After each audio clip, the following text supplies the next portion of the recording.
21. They did the same thing to my people. So that you said that they put millions of my houses. Should a murderer go to jail for murdering? Absolutely. Should a thief go to jail when he steals? Absolutely. Should a robber pay back the money he robbed? Absolutely. So why shouldn't the white man pay for what he did? That's right. That's right.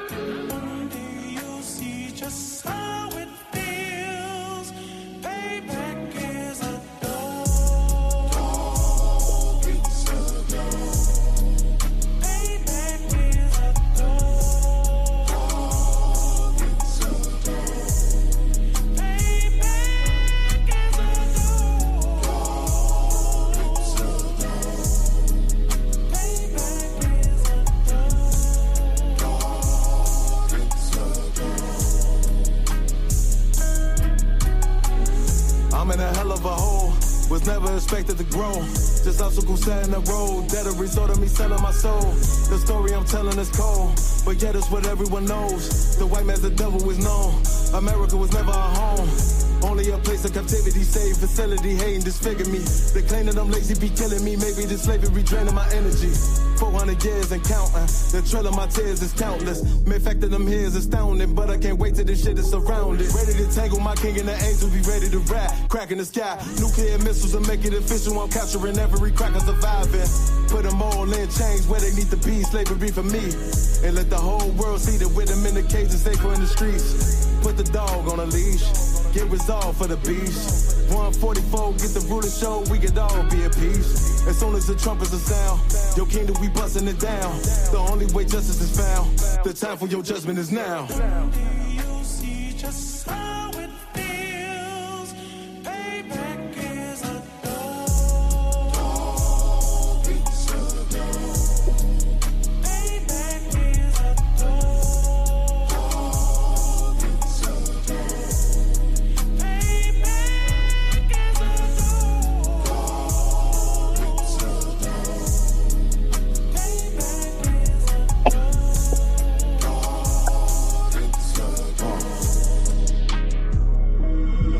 Ain't no remorse in my blood slim. It won't be no compromise. Now it's time to feed the worms. Watch his body turn to flies. I clutch iron while you trust the lies. The next Glock I buy gon' be Gen 5. I get it customized. And sending shots off like farewell. Praying payback come back around like a carousel. Still remember your Honda's words ringing in my head like bells. Said you in this body, you fit a Lord, fuck the cartel. Triangle choke, apply pressure to the game like I did Vondale. Payback's a bitch in a dress, she a bombshell. Revenge is dish served cold, I just hope they make an oxtail.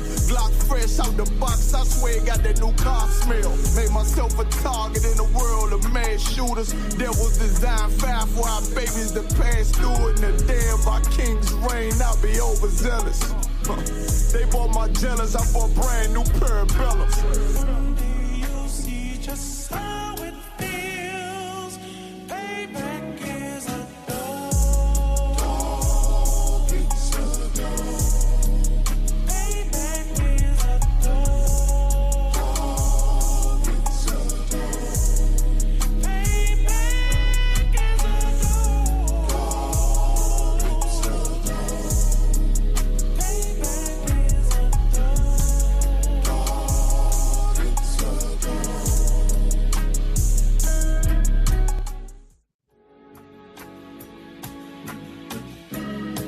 They killed, give me Isaiah 14 and 21. They did the same thing to my people. So that you said that they put millions of my houses. Should a murderer go to jail for murdering? Absolutely. Should a thief go to jail when he steals? Absolutely. Should a robber pay back the money he robbed? Absolutely. So why shouldn't the white man pay for what he did? That's right. That's right. You see just how it feels. Payback is a dog. It's a dog. Payback is a dog. It's a dog. Payback is a dog. It's a dog. Payback is a dog. It's a dog. I'm in a hell of a hole. Was never expected to grow. Just obstacle set in the road. That a result of me selling my soul. The story I'm telling is cold, but yet it's what everyone knows. The white man's the devil is known. America was never a home. Only a place of captivity, safe facility, hating, disfigure me. They claim that I'm lazy, be killing me. Maybe the slavery draining my energy. 400 years and counting. The trail of my tears is countless. Main fact that I'm here is astounding, but I can't wait till this shit is surrounded. Ready to tangle my king and the angel, be ready to rap. Cracking the sky, nuclear missiles and make it official. I'm capturing every crack I'm surviving. Put them all in chains where they need to be. Slavery for me. And let the whole world see that with them in the cage and safer in the streets. Put the dog on a leash. Get resolved for the beast. 144, get the ruler show, we could all be at peace. As soon as the trumpets are sound, your kingdom we busting it down. The only way justice is found, the time for your judgment is now. Do you see just how it feels? Payback is a dog. Hey, Shalom, Israel. We are the ISUPK, started out at 1 West 125th Street, Harlem, New York, under commanding General Yohana. And this is the ISUPK Orlando Saturday class. We're down at the downtown library. If anybody in the surrounding areas, anybody in Orlando area, we're at the downtown library. It's 101 East Central Boulevard, Orlando, Florida. We're on the 4th floor, room 437. If anybody, want to come in, stop in, tune in, what I'm saying, just come on through. We love to have anybody. So getting that out the way, what I'm saying? Shalom, Yahabashim Shabarak Thumb to the brothers, Yahweh Shamar Thabashim Yahushua to the sisters. What I'm saying? Shalom to everybody that's tuning in on the chat. As y'all come in, get your answers, get your questions together. Know what I mean? We've been doing real good the last 2 weeks. Brothers and sisters having questions, so let's keep it pushing, because I always remember that your question could be a question that somebody else might have. You know what I mean? So there's no wrong or right questions. But there is a dumb question. The only dumb question there is the question that's not asked. So ask all your questions. Know what I mean? Shalom to Paul in Tampa. Shalom to Officer Shabar. Nugent. Shalom to Nugent. Shalom to Shayara. So shalom to everybody. Hope everybody had a good week, should I say. Everybody staying diligent, everybody staying 10 toes down. You know what I mean? Well, 10 toes up, you feel me? As we watch this empire, this wicked nation, this wicked kingdom get further and further into World War III, we know that their demise is at hand. Know that our King Yahushua is surely short. Timing is short. He's soon to come. You know what I mean? So we want to stay diligent. We want to stay in the spirit of the Lord. We want to stay on the Lord's good gracious. You know what I mean? There's never a time, but this is definitely not the time to be wavering. This is definitely not the time to be unsure. It's not the time to feel like you got time to be lax or lukewarm or disobedient or any of those things. Because we know not the time that our King Yahushua may return. We know during these signs and during these prophecies, we know he's soon to come. These are telltale signs that this is the beginning thing of, Yahushua coming. So what we want to do is we want to make sure that we standing firm in this truth. We want to make sure we grounded. We want to make sure that we're doing everything that we're supposed to be doing. We want to make sure we're being, you know what I'm saying, that we're working.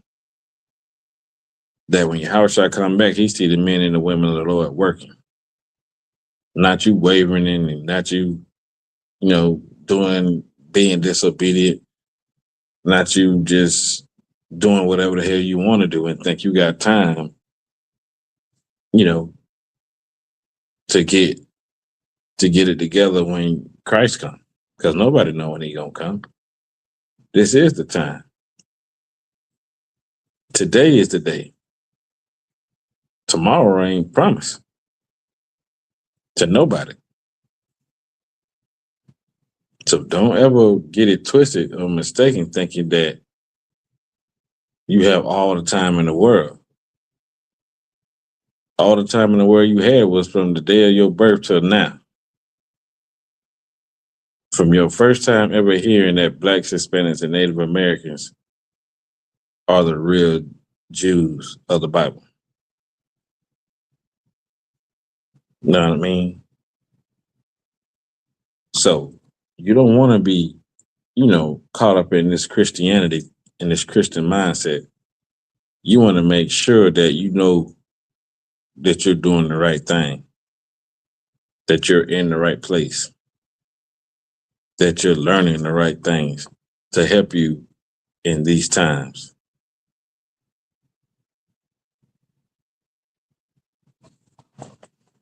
Yeah.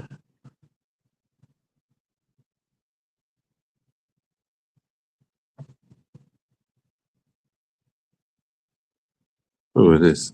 Who is Drunken 69 Dragon?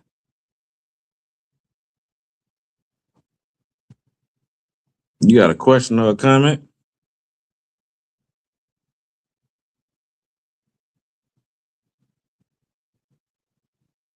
And you want to make sure that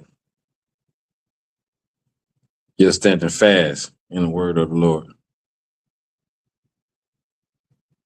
You want to make sure that you're being educated and you're being taught and you're learning and you're receiving this information. So, the truth, and what does it mean? What does it mean to be in the truth? What is the truth?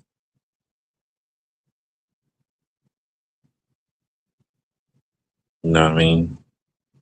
When we say we're in the truth, or we say somebody's not in the truth, what do we mean? What are we talking about? When our King Yahushua said, ye shall know the truth, and the truth shall set you free. What does all this mean?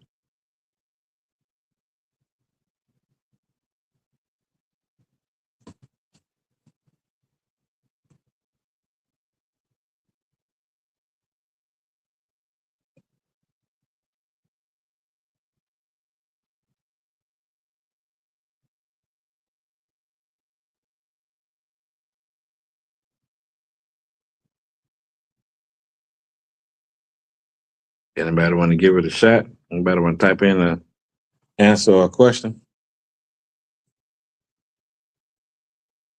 What do we mean when we say you are in the truth or you're not in the truth?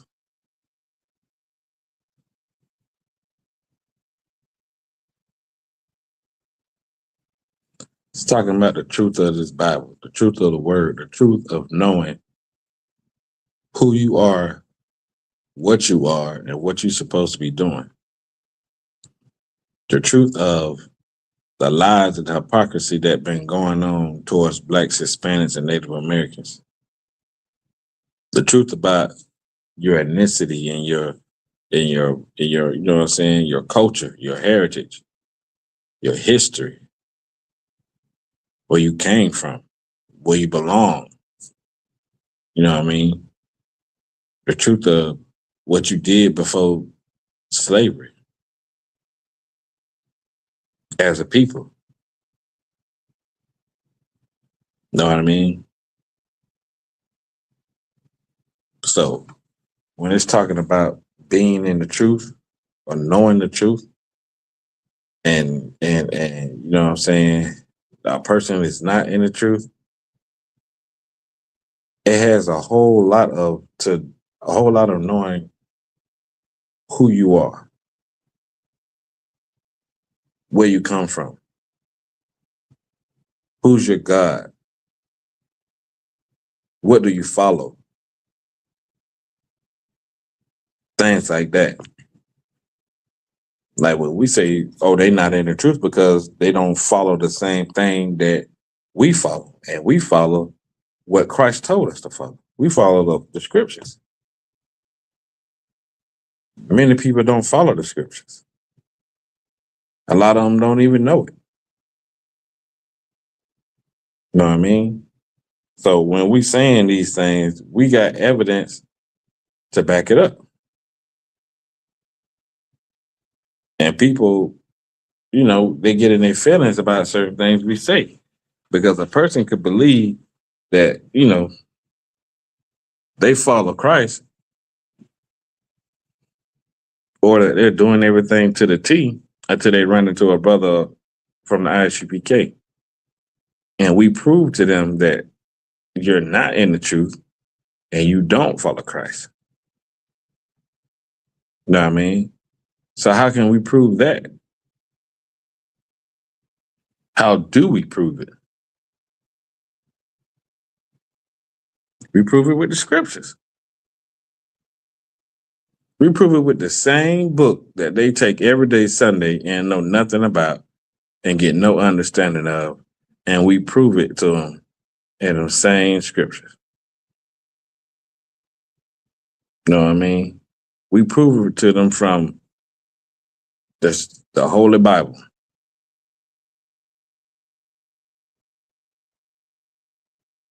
Everything that we do, we prove it with these scriptures.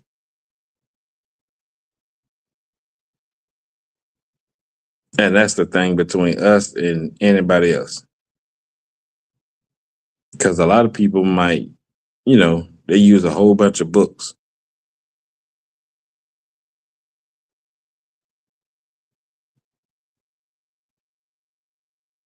Swamp. What are you saying, bro? Feel like we might have a good class today, y'all. Because we got some scoffers in here. I don't know if they scoffers or they asking genuine questions. Come on the live. The link is in there.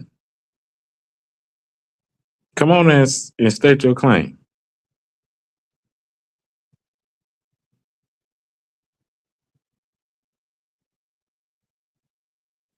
Anyways, like for one example, our dietary laws, what you can eat, what you're not supposed to eat, what you're not supposed to do when it comes to that, we get that from the scriptures. Like when we say, we ask somebody, do you eat shrimp, crab, pork, or lobster? And if they say yes, then we can say that they're not in the truth. They don't follow the laws of God.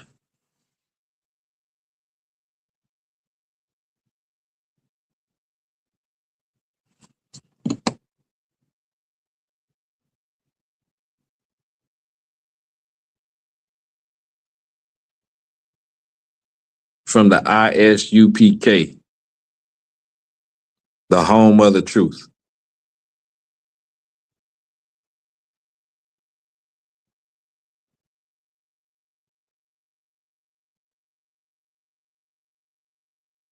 Yeah, they think they know the Bible till they meet a brother from the ISUPK, the Israelite School of Practical Knowledge.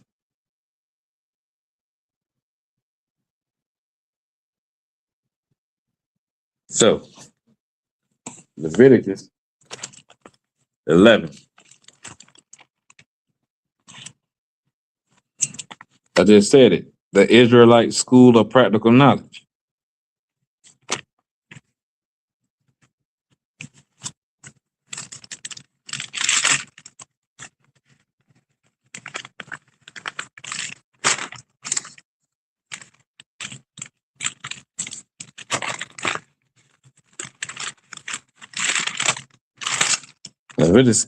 Leviticus chapter 11 and verse 7. Now we can start at 1 and read it down. We're going to start at 1 and read it down. And this is going to tell you everything that you can and cannot eat. Right here in the scripture, the Lord ordered the children of Israel, blacks, Hispanics, and Native Americans, these are the foods that you can eat, or these are the foods that you can't eat. These are the things that are good for you. These are the things that are not good for you. So in Leviticus, like I say, if you go to Leviticus chapter 11, verse 1, it says, "And the Lord spake unto Moses and to Aaron, saying unto them, Speak unto the children of Israel, saying, These are the beasts which ye shall eat among all the beasts that are on the earth." So the Lord is giving Moses and Israel instructions on telling the people what they can eat. Verse 2. "Speak unto the children of Israel, saying," verse 3. "Whatsoever parteth the hoof and is cloven footed, and cheweth the cud among these beasts, that shall ye eat." Cloven, like a horse, so like a cow, a goat, cow, goat, lamb, whatever, like bison, like those sorts of animals. It's telling you they got cloven foot of the hoof, they chew the cud, they eat grass. These are the ones you can eat. "Nevertheless, these shall ye not eat from them that chew the cud, or them that have divided the hoof, as the camel, because it cheweth the cud, but divided not the hoof. He is unclean unto you. And the coney, because he cheweth the cud, but divided not the hoof, he is unclean unto you. And the hare, because he cheweth the cud, but divided not the hoof, he is unclean unto you. And the swine." And the swine. It even says swine in the Bible. And we know that to be the pig. Even we say swine nowadays. Then we started saying swine in 1975. We've been saying the word swine when it relates to a pig. The Lord said, "And the swine, though he divided the hoof and be cloven footed, yet he cheweth not the cud. He is unclean to you. And their flesh ye shall not eat, and their carcass ye shall not touch. They are unclean to you. They are unclean to you." So it's telling you, and it's giving us everything that we're supposed to eat, what we're not supposed to eat. So if you ask somebody, you ask a Christian and say, "Hey, do you eat pork?" And they say, "Yeah," we can say, "Well, you're not in the truth. You don't believe the Bible. You don't believe the word of God, because the word of God tells us not to eat that." It gave us dietary laws, what we can eat and what we can't eat. Same thing that go with shrimp or crab or lobster or oysters or whatever else. We're not supposed to eat that. You might run into somebody, you say, "Hey, you eat pork?" They're like, "Nah, I don't eat no swine. I don't eat pork." "You eat shrimp?" "Nah, I eat shrimp." What's bad with shrimp? What's bad with crab? You know what I'm saying? They clean, they out the ocean. They don't eat no bull. And then we'll say, "You're not in the truth. You don't believe the scriptures, because the scriptures tell us not to eat shrimp, crab, pork, and lobster." We'll go into that. Verse 9. "These shall ye eat of all that are in the waters, whatsoever that hath fins and scales, and in the waters and the seas and in the rivers, them shall you eat." Anything that has fins and scales, you can eat it. That's lawful unto the Lord. Fins and scales. It must have fins and scales that come out of the waters that you may eat. Okay. And all that have not fins and scales in the seas and in the rivers and in select. Yeah.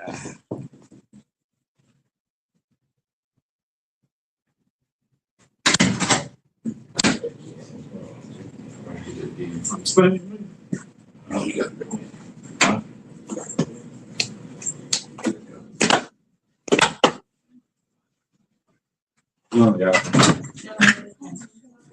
Oh, yeah, sit on this side. I can grab some more chairs over this.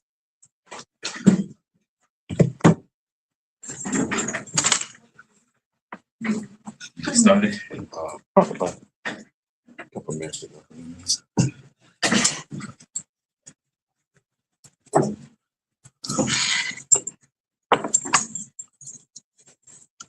Can somebody open the door for that?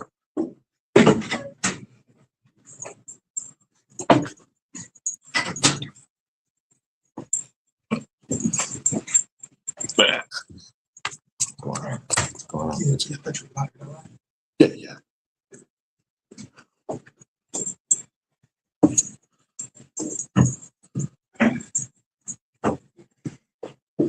I've got some questions in here. Nugent, what about Acts 10, verses 10 through 15? Sounds rough today. Nah, don't look like it. I'll clap it up, clap it up. We in this joint. Yeah, right. So who you got in there so far? So far we got this cat, Nugent. That's the question right there. Yeah, that's the question. Acts 10, verse 10. We got that's about it. The regular YAHAWADAH. Well, Shapari, he here now. That's about it. What are you teaching them? The truth. What it means. You know what I'm saying? But we got a question in this joint. Yeah, let's start out with questions. Any questions?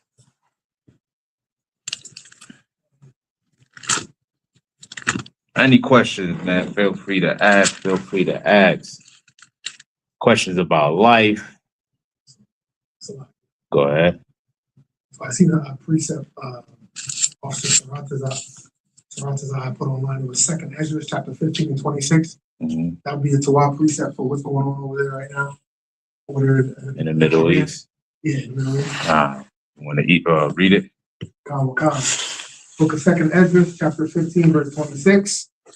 For the Lord knoweth all of them that sin against him, therefore delivereth he them unto death and destruction. Yeah, that's a good precept. Yeah. You know? Oh God, you see put that online. Yeah. Can't precept you can pull out. Mm-hmm. Yeah. That's definitely what's going on over there in Iran, Iraq, Saudi Arabia, Israel. You know, I heard Turkey just got involved into the conflict, and there'll be many more other countries. You know, the Lord is the author of all things, good and bad. Right? To man, this is perceived as bad, right? Because it's warfare. You know, the casualties of warfare is death. You understand what I'm saying? But yet still in all, there is going to be good that's going to come out of all of this, right? And that is the salvation of Blacks, Hispanics, and Native Indians. You know what I mean? So yeah, that's definitely a good precept.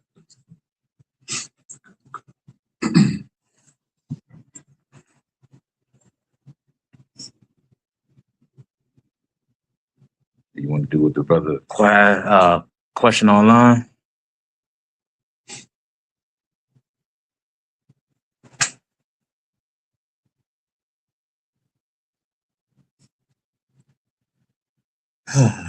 Nugent said, what about Acts 10, verses 10 through 15? Can you explain this? Thank you. Acts 10, 10 through 15. Like you said, Acts chapter 10. 10. Acts 10, 10 through 15. You got it? Yeah. Oh God. Book of Acts chapter 10, verse 10. And he became very hungry and would have eaten.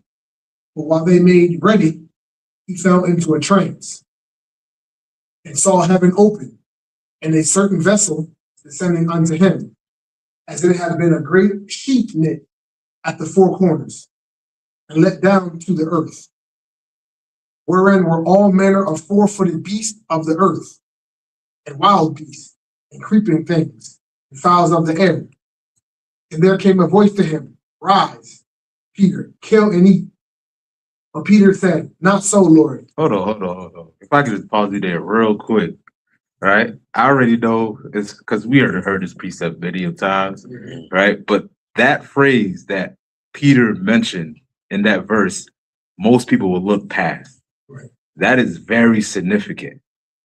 Why is Peter denying what the Lord just told him to do? Where is he getting that concept from?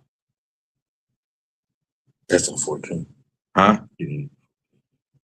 No, he just said no. He just read it, right? You just read 14? Yeah, he just said no. I just read 13. Yeah, you said no. What did you just read? Oh, verse 14. But Peter said, No, not so, Yeah, Lord. right. So I can just pause you there real quick, right? Why is Peter denying the Lord after what he told him what to do? Because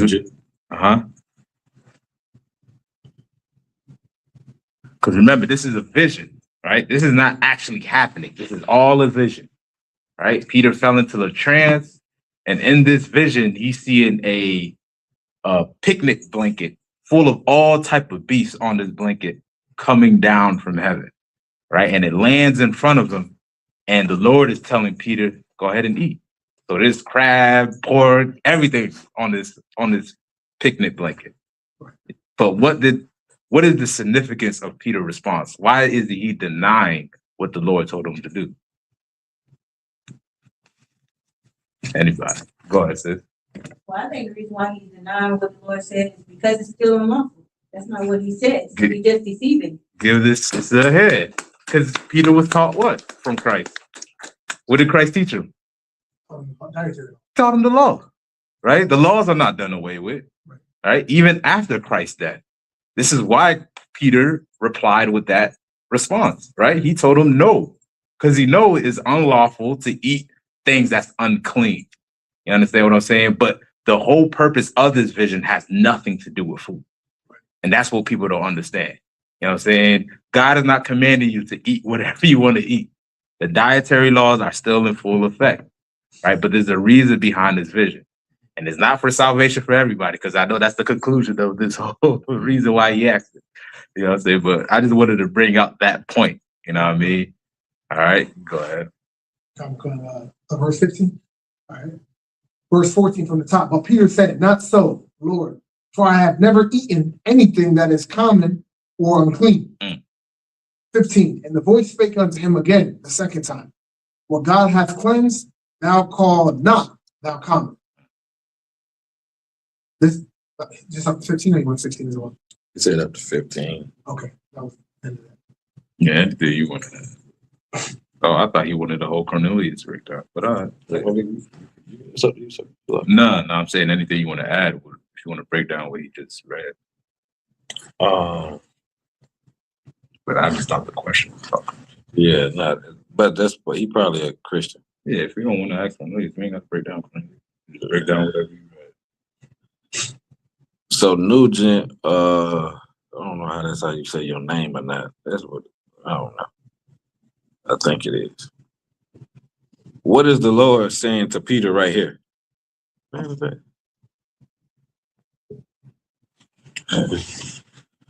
Probably somebody else. I think my other hop on.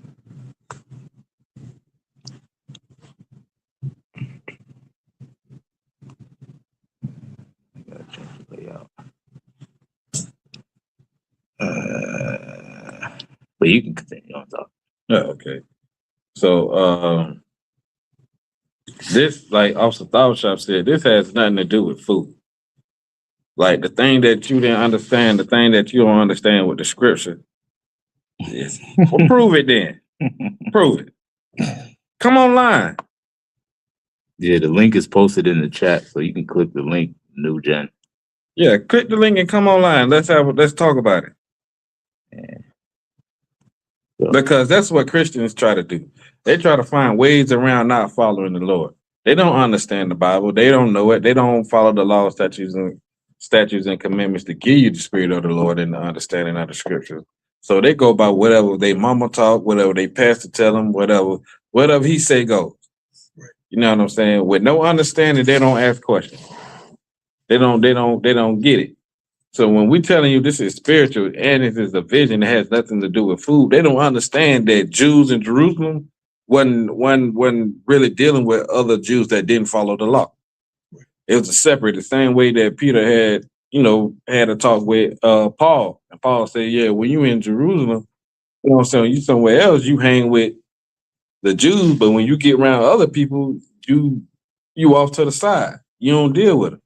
You can't be like that. So him not understanding that Jews in Jerusalem didn't mess with other Jews outside of Jerusalem because they didn't know what they was doing. They wasn't following the laws. They weren't following the commandments. So they separated themselves. So when the Lord is telling him, go to Cornelius, Cornelius was like what you would call a police officer, right? He was like an officer. He was like a soldier. He in the army, in the Roman army. So they wouldn't really have no ties with each other because he followed Roman customs. Peter followed the law. He was in Jerusalem. So that's the whole reason why he was saying, nah, I don't deal with Jews that don't follow the law. I don't hang around them. I don't come around them. They don't come around me. But but the Lord told him in the vision, go to him. I got a mission for you to do. This is the reason why I'm telling you to get up and go over there. Christians think it's about food because they want to eat pork.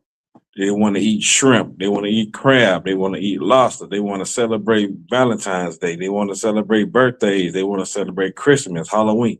They want to do whatever makes them feel good. They want to do whatever they want to do because it makes them feel good. They don't want to sacrifice anything. You know what I mean? They don't want to do what Christ told us to do. They want to do what they want to do. So that's why they make it saying like you can eat all these abominable things. Right. So if they don't want to follow the law, really, the law is not eating this, not eating these things. So if the law is done away with, and that's what they believe, that the law is done away with, that means I can murder you. I can steal from you. I can sleep with your wife. I can do all the other things that they say is wrong. Right. But eating these things, they say is right. See, they pick and choose. They don't have a side. I can steal from you. I can take out your purse and just take it. I can't get in trouble no more. The law done away with. The law against murdering and being an adulteress and stealing is done away with. Christ done away with all them things. So, like when they pulled the John 3:16, you have to ask them, does God love everybody with Epstein list? You know what I mean? That's all that came out. Right. You know. Right. You know what I mean? Like, God is about justice, you know what I'm saying? And at the end of the day, we have to understand that the laws are implemented on a national level. Right? This is the whole purpose behind it is on how to function as a nation. Like what nation, what country on earth that you know exists that don't have laws? Imagine if America decided today to say that all the laws are done away with. What do you think would happen in America? Yeah. Chaos. It would be the purge in real life. You understand what I'm saying? Right? So they created a system to prohibit people from doing certain acts. Well, that's the same thing with God. You understand what I'm saying? But they don't understand. They make it like on a religious level and not a national level. These laws are implemented for Blacks, Hispanics, and Native Indians on how to conduct ourselves on this earth. So we can have a ruling kingdom just like America has, just like the East Indians have, just like the Japanese, the Chinese. Every nation on this earth have a government, have a culture, have a system that caters to the people of their nation. Why can't Black people have the same thing? Right. You get what I'm saying? Like, it's not that deep. Like people make it seem like, wow, I can't eat pork. It's, you know, it's gonna either determine if I go to heaven or hell or something like that. You know what I'm saying? Where God is making sure that our nation functions the way He wants it to function. You know what I'm saying? The same way the white man will put laws in his government so he can have it function the way he wants it. You know what I mean? So, so not that. Like, for overstanding, that is why I'm not for overstanding. Nigga, what? But yeah, I mean that answered your question. Could not answer your question, man. If you don't want to believe it, go ahead. Don't believe it. Eat pork. All right. You know what I'm saying? If you want to die high blood pressure, Lord be with you. Want to get cancer, Lord be with you. You know what I'm saying? This is what the Bible said. Let me get Matthew 5:17 real quick. Now, if I may, sir. Go ahead. So you saying you asking for understanding, you talking about overstanding. Y'all blackity blacks are too damn like y'all Too take wise, y'all you know? change y'all change the words with simple words. Why you just can't say understanding? Anyway, if you asking for understanding, don't tell us something that we know and you don't know. right. We telling you it's not about food. You telling us yes it is. Well, if you understood, why you asking the damn question? Right. Salaki, why you asking the question? If you trying to get understanding, you gotta listen. The scripture say you think you know something, you don't know nothing. So there goes some overstanding for you. If you feel like you know it, why ask us? Okay. Matthew chapter 5, verse 17. Think not that I am come to destroy the law. Do what? Destroy the law. Think not. Right? This is who speaking? This is Yahawadah. Yeah, this is Jesus Christ saying this out of his own mouth. The same man that taught Peter, right? Peter was one of Christ's disciples. So everything that Christ knew, Peter knew, right? Christ said to Peter that upon this rock I'm going to build my house. Peter was damn near second command to Christ. So he knew everything. And this is one of the things that Christ taught him, right? Read that from the top again. Think not. Think not. I mean, don't put this in your mind. Read on. That I am come to destroy the law. That I've come what? To destroy the law. To destroy the law, the commandments on what to eat, on what to dress, on what to celebrate, on what to do morally on this earth, right? Christ said, think not that I have come to destroy the law, right? Christ did not come on this earth to teach people to eat whatever they want to eat. Like, you know what I mean? Christ was considered perfect, right? What would make a man perfect in God's eyes? It's a lot. Keeping the law, statute, commandments, right? And that same man who's considered perfect told us to be perfect as your Father in heaven is, right? So if the same way as he was perfect, we are commanded to be the same way. So if he didn't eat pork, guess what? We can't eat pork neither. Is it really that hard? You want ribs? There's beef ribs. Right. You want bacon? There's beef bacon. You want sausage? There's chicken sausage, turkey sausage, beef sausage, whatever sausage you want. You know what I'm saying? Like pork is not that serious. You know what I mean? But we make it as if it is the end all be all. And a lot of it has to do with conditioning here in America, right? Like you got to understand that we've been through so much trauma here in America. There's certain things that's hard for us to let go, right? And that's including our diet. You understand what I'm saying? Like even in the plantation, they forced the slaves to eat the slop of the pig, the leftovers. They forced them. You know, they had no choice. It was either that or starvation.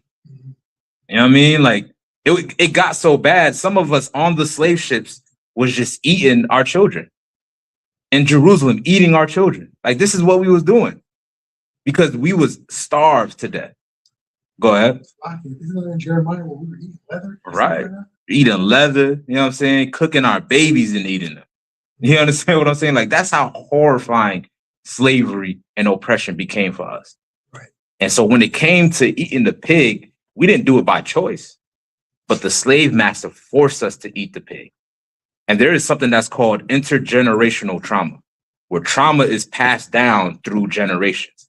So the same people that was on those plantations that was forced to eat that pig, guess what? Told their sons to eat the pig as well too. And guess what their sons told their sons to do? Eat pig as well too. And they told their sons to eat pig as well too. So it passed down from generation to generation to where now we're in 2026.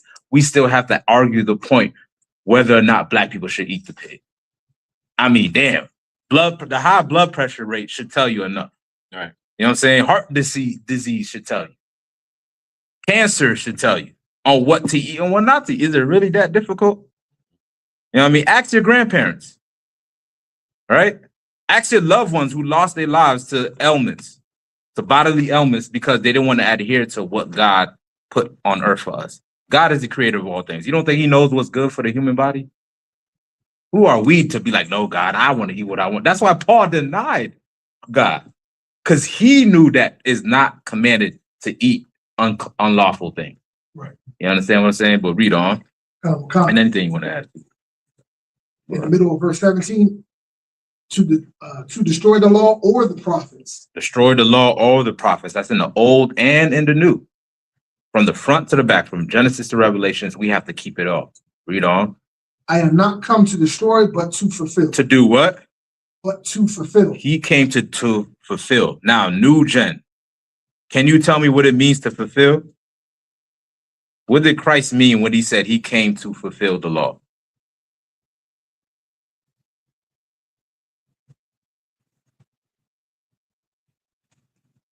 Okay. Yes, I like in the building. No sweat. No sweat. All right. We're going to give him some time to answer that question, right? What does it mean to fulfill the law? Right. For time's sake, do anybody want to answer? What does it mean to fulfill? And I'm sure you know. Do y'all want to give it a shot? Anybody? To fulfill. To fulfill the law. Uh-huh. What does that mean? Christ said he came to fulfill, not to destroy, but to fulfill. Obey, execute. Give her just a hand. You know what I'm saying? That's exactly what it means, to execute. Christ came to fulfill the law by keeping the law, by doing the law. Right? Read on. For verily I say unto you, till heaven and earth pass. So heaven and earth pass. The earth is the ground that we walk on. The heaven is the sky we look up to. Till it's past. It's still here till this day. Right? Read on. One jot, one dotting of the I. Read on. Or one tittle, crossing of a T. Read on. Shall in no wise pass from the law. Shall what? Shall in no wise pass. That means every letter, every word that's written in the law, we must obey and keep. We must fulfill it just how Christ fulfilled it. You understand what I'm saying? Read on. Till all be fulfilled. Till all what? All be fulfilled. Done away with. Fulfilled. Read on. Whosoever therefore. Whosoever does what? Read on. Shall break one of these least commandments. Least commandments. The least of the commandments. Like eating pork. I mean, you would have thought that was least. You know what I mean? Like, do you really have an infatuation with eating pork? Like, do you know that the pig has no sweat glands? That means all the bacteria gets trapped inside of that pig. Even if you cook it in high temperature, there's bacteria that you can't get rid of inside of that swine. You understand what I'm saying? Like all those worms that's in that pig, or the disease that was in that pig, once you eat it, guess where it's gonna go? It's gonna go in your body now. This is why the Lord said not to eat it. And I'm sure that's the only reason why he brought up the scripture, because he wants to eat pork. Don't nobody consider a roach. Ain't nobody fighting out there for the dietary law to eat roaches. Because by common sense, niggas know like I shouldn't eat a roach. Right? Nobody's out there fighting the dietary law to eat lizards. But the one thing that the white man made sure you ate was pork. That's the only thing you'll fight against. Because you have to have that pork. You know why? Because you made the white man your God. That's why. You understand what I'm saying? But Christ himself is saying that the laws are not done away with.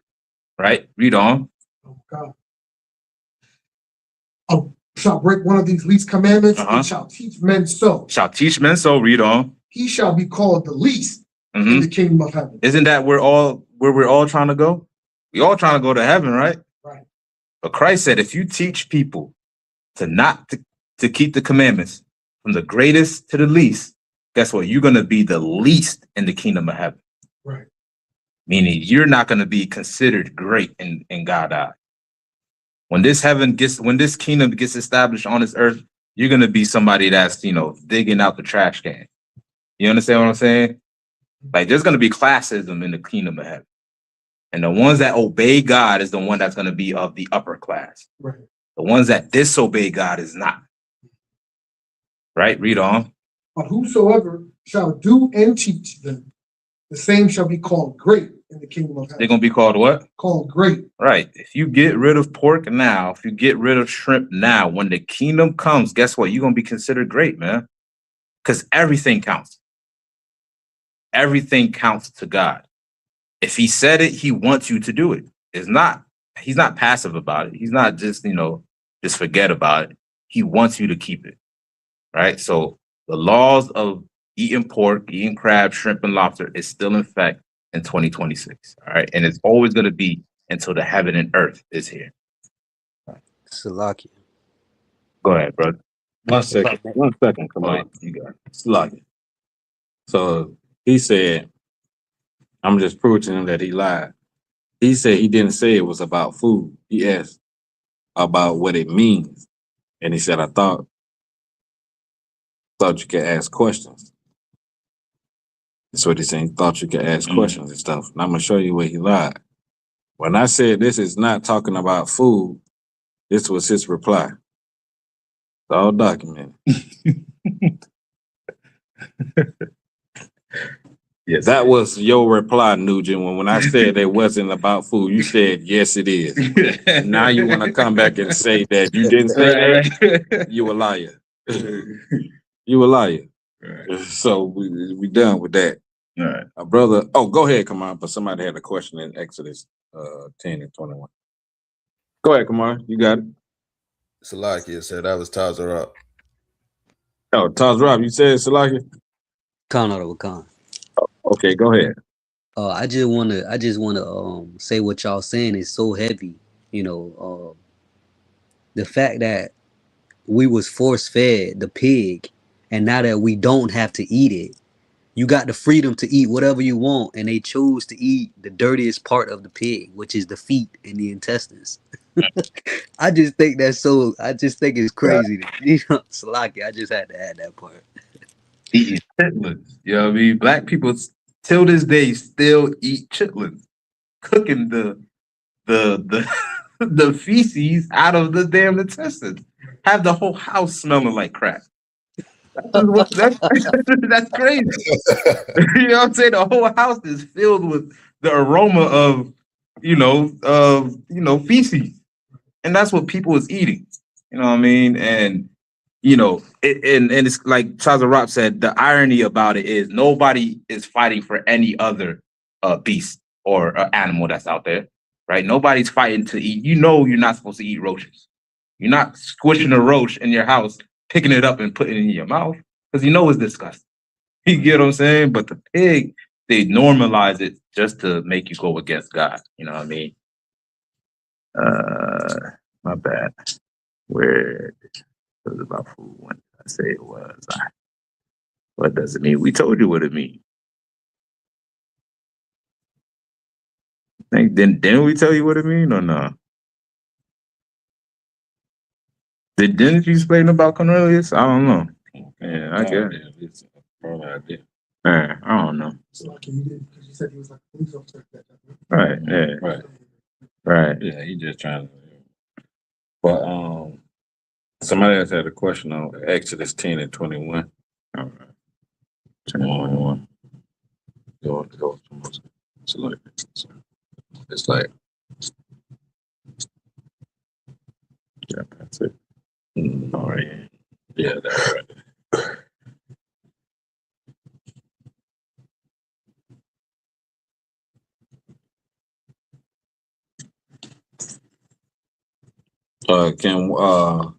Come on, could you get Exodus 10 and 21 or Tazarab, you good to read? Khan. You want to grab Exodus 10 and 21? Or you want No, it just didn't go live or no?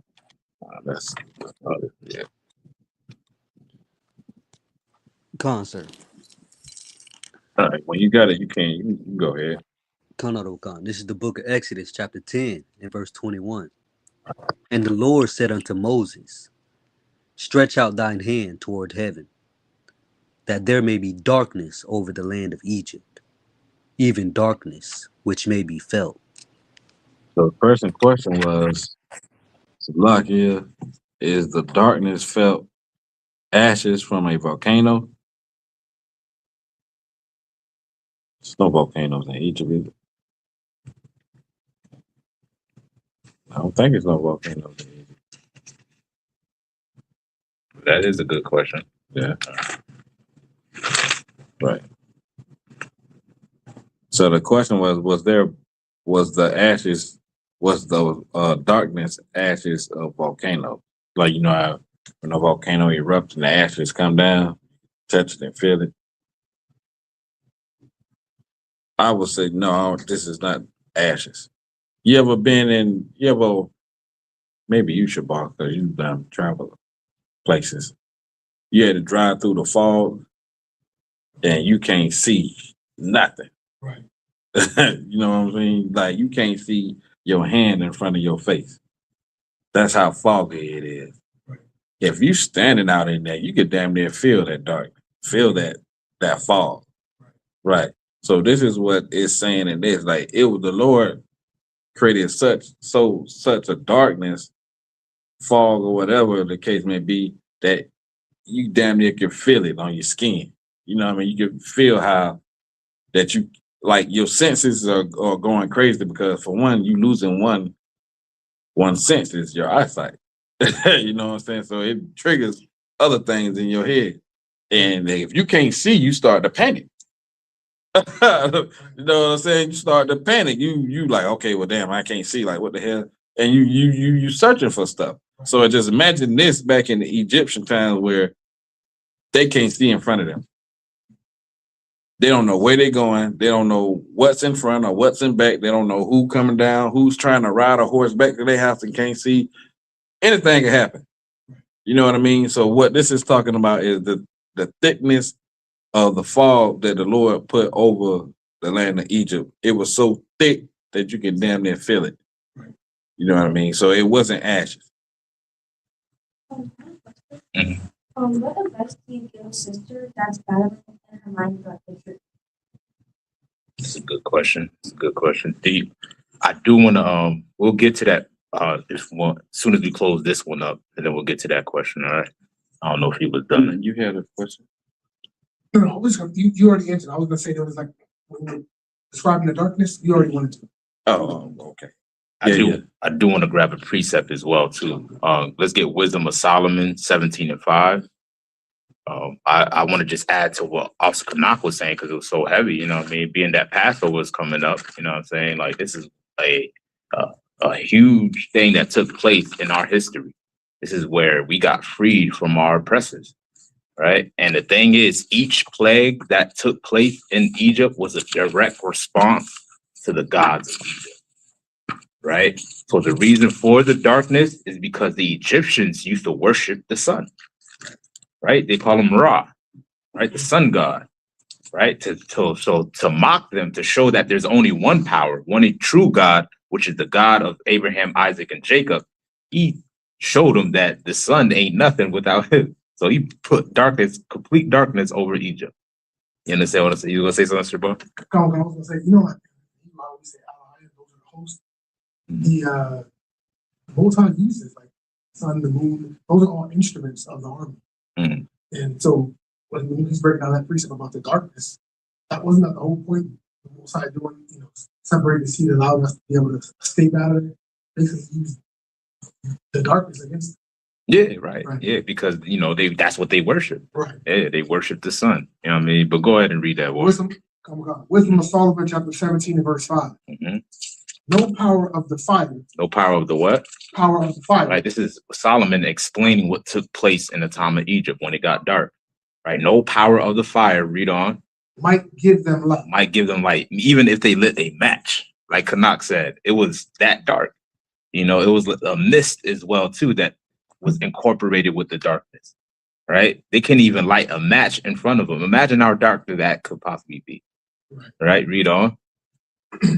Neither could the bright flames of the stars endure the lights in that horrible night. Right, that horrible night. That night was horrible for them, right? And there's a reason being.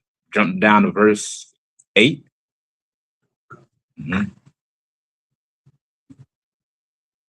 Verse 8. For they that promise to drive away terrors and troubles from a sick soul. Right. Or sick themselves of fear. Of what? Of fear. Read on. Worthy to be laughed at. Worthy to be laughed at. They scared because they in the dark, can't even see in front of their face. Read on. Verse 9. For though no terrible thing did fear them, yet being scared with beasts that passed by, Mm-hmm. and hissing of the serpents. Right, like CHAANAK just said, you know, there's just hearing animals in the background, hissing of serpents. You don't know what's next to you. Right. A whole bear, a whole lion could be next to you. They don't even know. We had light, by the way, right? I just want to mention that. We had light. But them, they had no light at all. Right? The Egyptians had no light, right? Read on. They died for fear. They died of what? For fear. Had a heart attack. Right? All you hear is screaming in the darkness. Ah, ah. You know what I mean? Because people are just so afraid. Read on. That they saw the air, Mm-hmm. which could of no side be avoided. Mm-hmm. For wickedness condemned by her own witness. Right. You could drop it right there. But yeah, that's an account of what took place. That's very sad for Hebrew Israelites that had to be treated this way because of what they call all days of this. I guess. I mean, what your feelings hurt? I mean, I thought we answered your question. You know what I mean? I don't know. CHAANAK said he was an officer. He answered your question. I don't know if he was paying attention, right? The vision that Peter had was about a man named Cornelius, which was a Roman centurion, meaning he fought in the Roman army. So what the Lord was doing was getting Peter prepared to meet this man through that vision, because it was not custom for Jews to mingle with Gentiles. Cornelius was an Israelite, but he was considered a Gentile because he followed Roman customs. So what Peter was getting ready to do was to mend the difference between the Jews and the Israelites that's followed Roman and Greek customs. That's what the whole vision was about. That's why Peter denied it 3 times, because he know that you're not supposed to eat unlawful food. You understand what I'm saying? So the whole vision had nothing to do with food, right? Even the fact that it was a vision should let you know that you should not eat unlawful food, right? It was not as if he was in real life, unlawful things was in front of him. It was a vision about a man named Cornelius. That's what it's all about. So if you didn't get that when CHAANAK broke it down, I hope you understand, all right? We got to move on. All right, but yeah, I think that answered the question. Right. If you want to be able to grab it. Could you ask your question again, though? What advice do you have for a sister who is battling her in her mind about the truth? What is she battling with?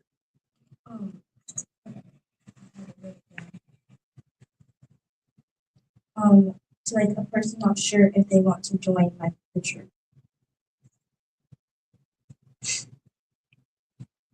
If I may, I believe the question she's asking is a person, sister battling coming into the truth.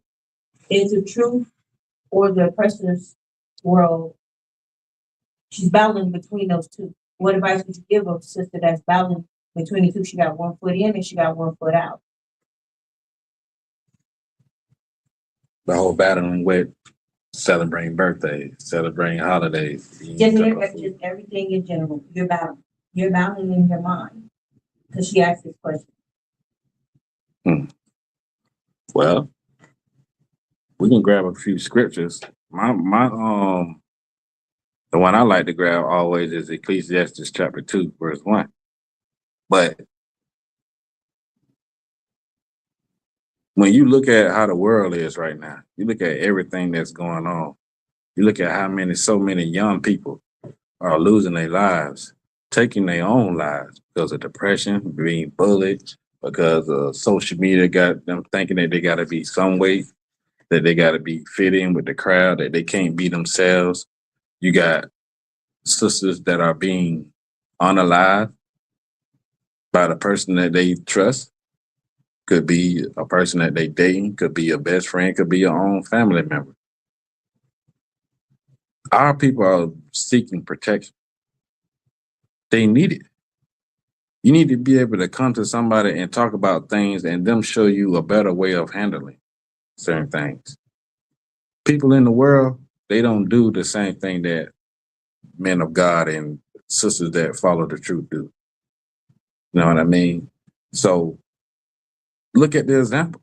Look at the pros and there's no pros in being in the world. We suffer, but there's many pros to being and following the Lord. But for one, you have the protection of the Most High. Yeah, you got to shed yourself for the world because we was born into this wicked place. We was born thinking that we can do certain things, that we can be a certain way, and it was just wrong. Everything was wrong. The thing about it is you learning a different way of life that you never thought existed. Like me coming in, I didn't know about the truth. So I didn't know it was another way to be a different and a better version of myself.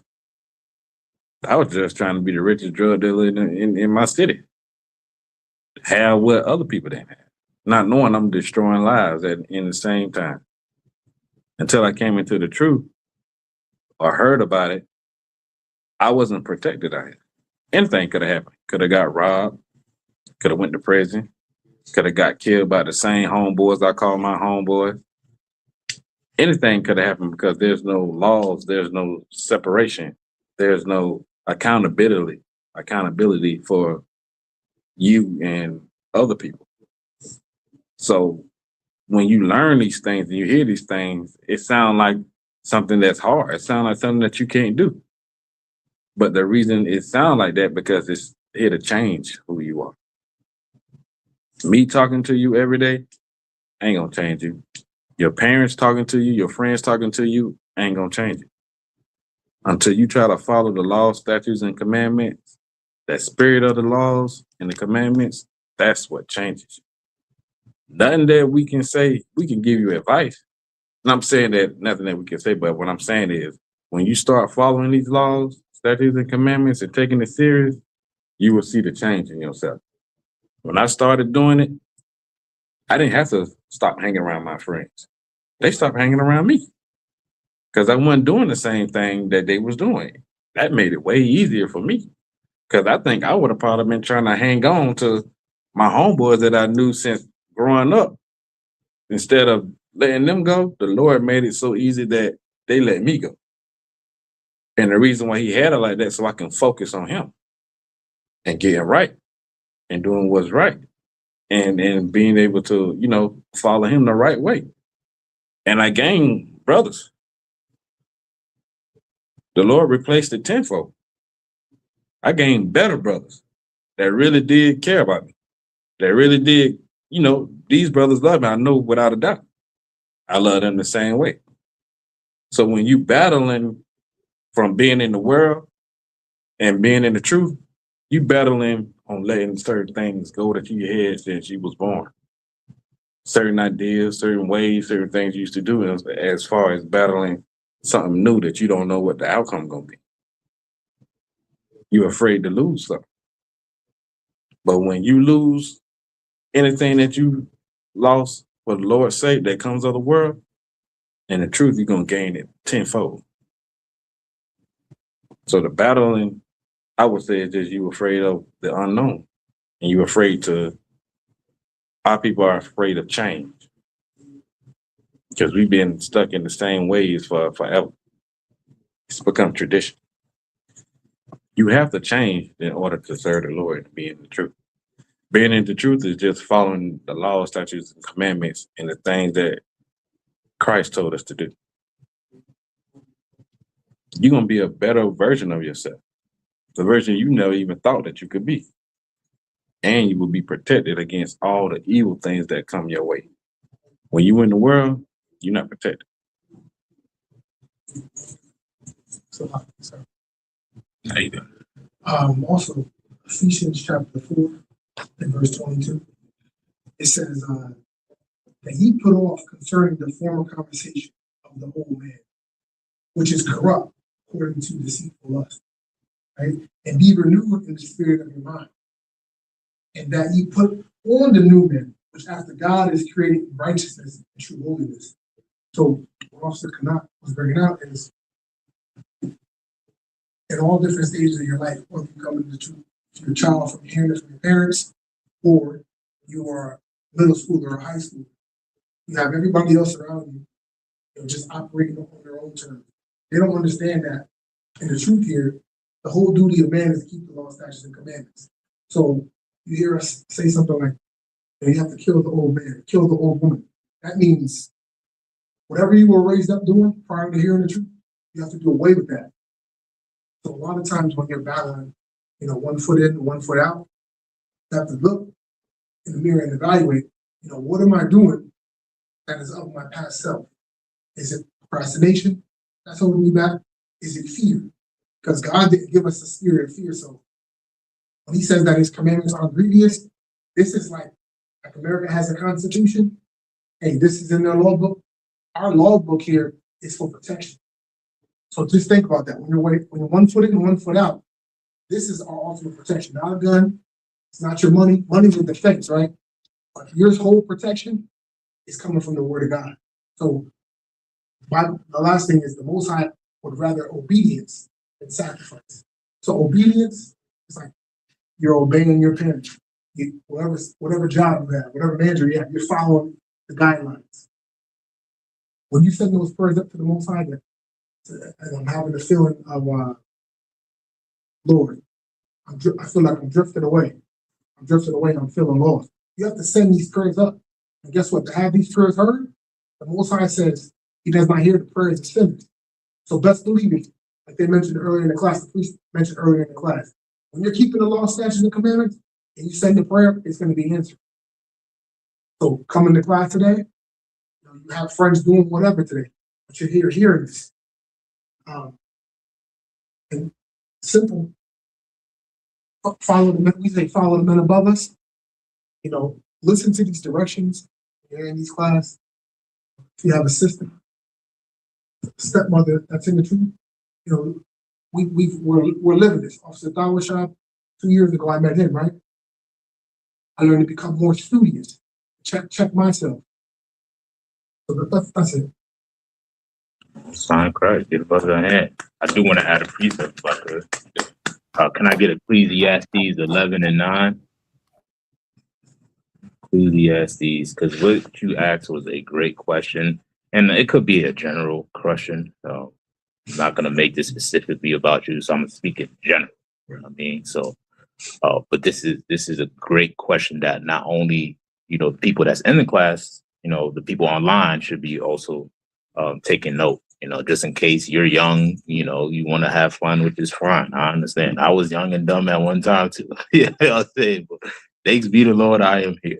You know what I mean? So let's go ahead and grab that precept. Come. Ecclesiastes chapter 11, verse 9. Rejoice, O young man. Oh, young what? O young man. In this case, young woman, right? Oh, rejoice, young woman. Why? Read on. In thy youth. In thy what? In thy youth. Why? Why is that? Read on. And let thy heart cheer thee in the days of thy youth. Right, because you're in your prime, right? When you're young, you're in your prime. You have the most energy you'll ever have in your life.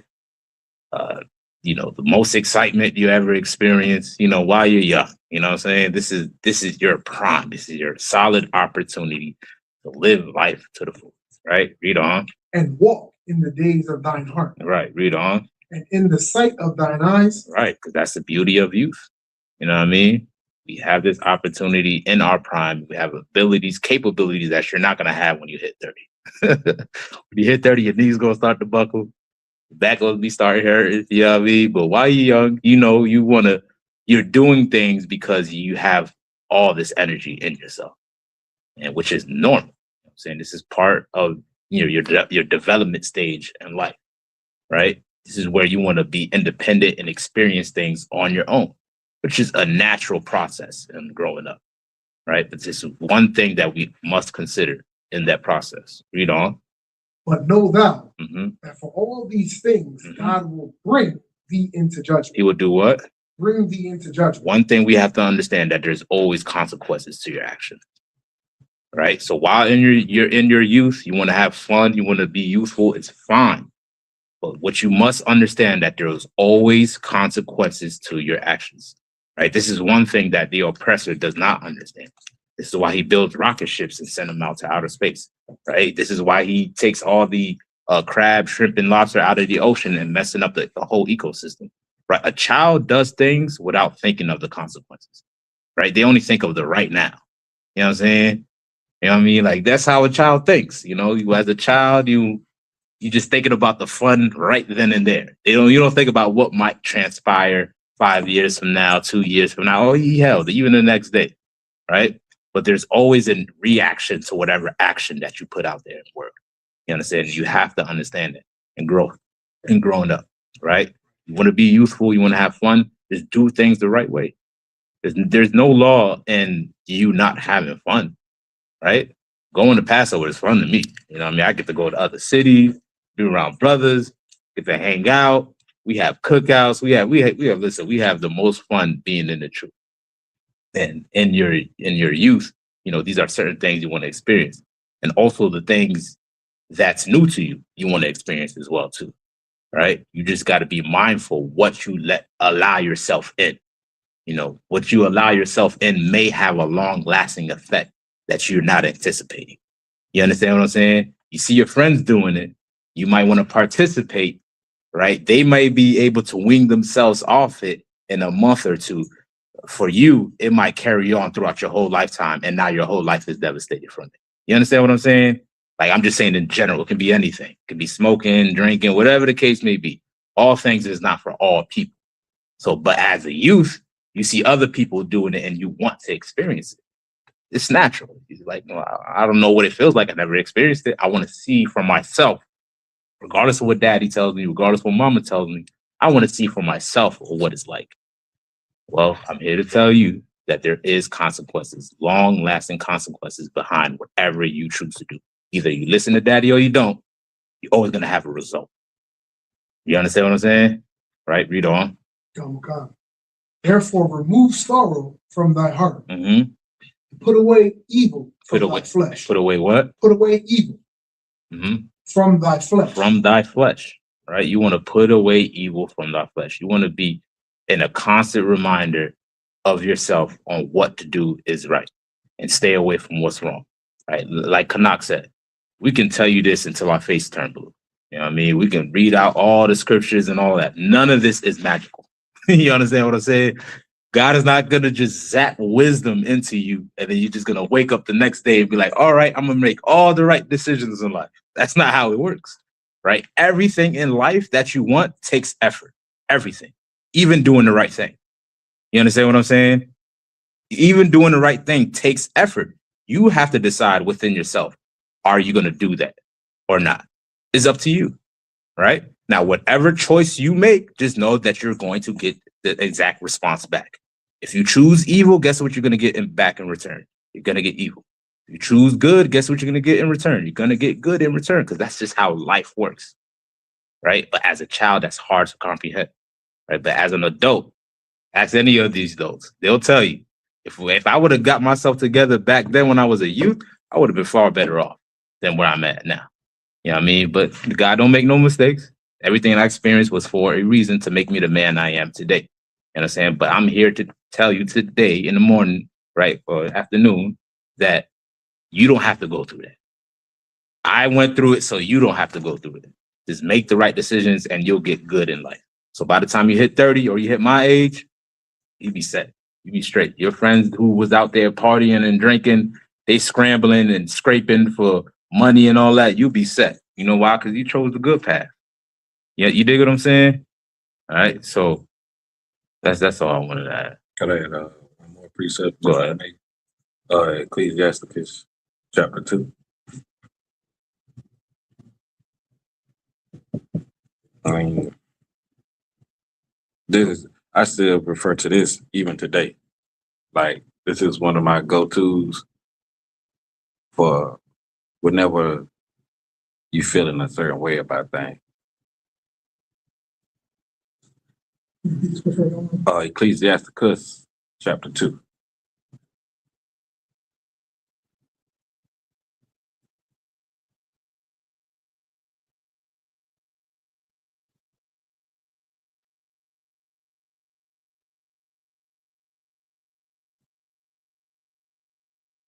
And it helps you, you know what I'm saying, knowing to understand that you're not alone. You're never alone. Other people go through the same thing. And sometimes talking about it helps. You know what I mean? You got it. Go ahead. Ecclesiastes chapter 2 and verse, was that 1 or was that 2? Yeah, start at 1. My son, if thou come to serve the Lord, prepare thy soul for temptation. When you coming to make that decision of coming into this truth, prepare that you're gonna have some fighting against. You're gonna have to fight against, like Officer Shabar said, you're gonna have to fight against your old stuff. You're gonna have to find out, you're gonna have to say, okay, I'm not doing this no more, I'm not hanging with them no more. You're gonna have that, you're gonna have that fight of like, dang, I miss doing this, dang, I miss doing that, dang. That's the fight. That's your new self fighting against your old self. You know what I mean? So prepare for that fight, because it's gonna be a fight. You ain't just say you're just gonna walk through it and not be troubled by nothing that you're doing. It's gonna be a fight, and it's all to test you. Keep going. Come. Set thy heart aright. Set that heart means your mind. Set it on what you're focusing on doing. Make sure you make the right choice. Make sure this is what you want to do. Don't be lukewarm. Lukewarm is 1 foot in, 1 foot out. The scriptures say the Lord will spit you out your mouth. It's better to be cold or hot than in the middle, straddling the fence. So set your mind right. Make sure this is what you're trying to do. Make sure this is the decision you done made. Keep going. And constantly endure. Constantly endure. Constantly enduring them thoughts of you wanting to turn back. Endure it. It makes you stronger. Endure constantly of thinking you're missing out on something, but you're really not. You got to endure it constantly, because it's going to be constantly something coming up. And you know that it ain't the right thing to do. But in your mind, you battling like, damn, that might be fun. Or damn, I miss doing this. Or dang, I miss doing that. You know what I mean? You're going to have to constantly endure those thoughts. And you can overcome them, but not saying they're never, ever going to go away. Keep going. And make not haste in time of trouble. Make not haste in time of trouble. When trouble comes, don't be so quick to like, well, you know what? I'm giving up. I don't want to do this no more. This is too hard for me. I never had to go through this when I wasn't doing this, or I didn't feel like this when I wasn't doing that. Don't make haste to give up so easily, so quick, because that's what the enemy wants you to do. They want you to turn your back on the Lord. You seen the nation of Israel, blacks, Hispanics, and Native Americans turn our back on our Lord, and look what we had to go through. Slavery, injustice, all type of things, because we made haste to turn our back on the Lord. Keep going. Cleave unto him. Instead of turning your back or running away from him, get closer to him. Ask him for help. Pray for strength and endure. Cleave unto him. Don't run away from him, because you're running away from your security and your protection. Cleave to the Lord. Get closer to him. Keep going. And depart not away. Depart not away. Don't say, you know what, this truth is too hard. I can't do it. I'm going back into the world. Well, I could be at a party, a friendly party, and people start shooting and that bullet hit me. Or I can be out with some friends and they get in trouble. Now I got to call mom and tell them that I'm at the juvenile detention center because Tasha stole something. Nobody knew she stole it, but now we all in trouble. When you in the truth, you make better decisions. When you in the world, your decision might seem right, but in the end, it don't really be right all the time. Keep going. That thou may be increased at thy last end. That you may be stronger than you was before you came. Every step is a step that you getting stronger. But when things get hard, a new test comes and you run away from it, then you're not as strong as you never know that you could be. Because you done gave up. The first sign of trouble come around, you the other way instead of running to it. Because when you're going through that trouble, and instead of running away from it, you will defeat it. And then when you defeating them thoughts and them troubles, you're gonna be stronger for when the next time come around. You're gonna be like, you know what? I ain't doing that. I'm staying true. Whatsoever is brought upon thee, take cheerfully. Take cheerfully. It's just another test.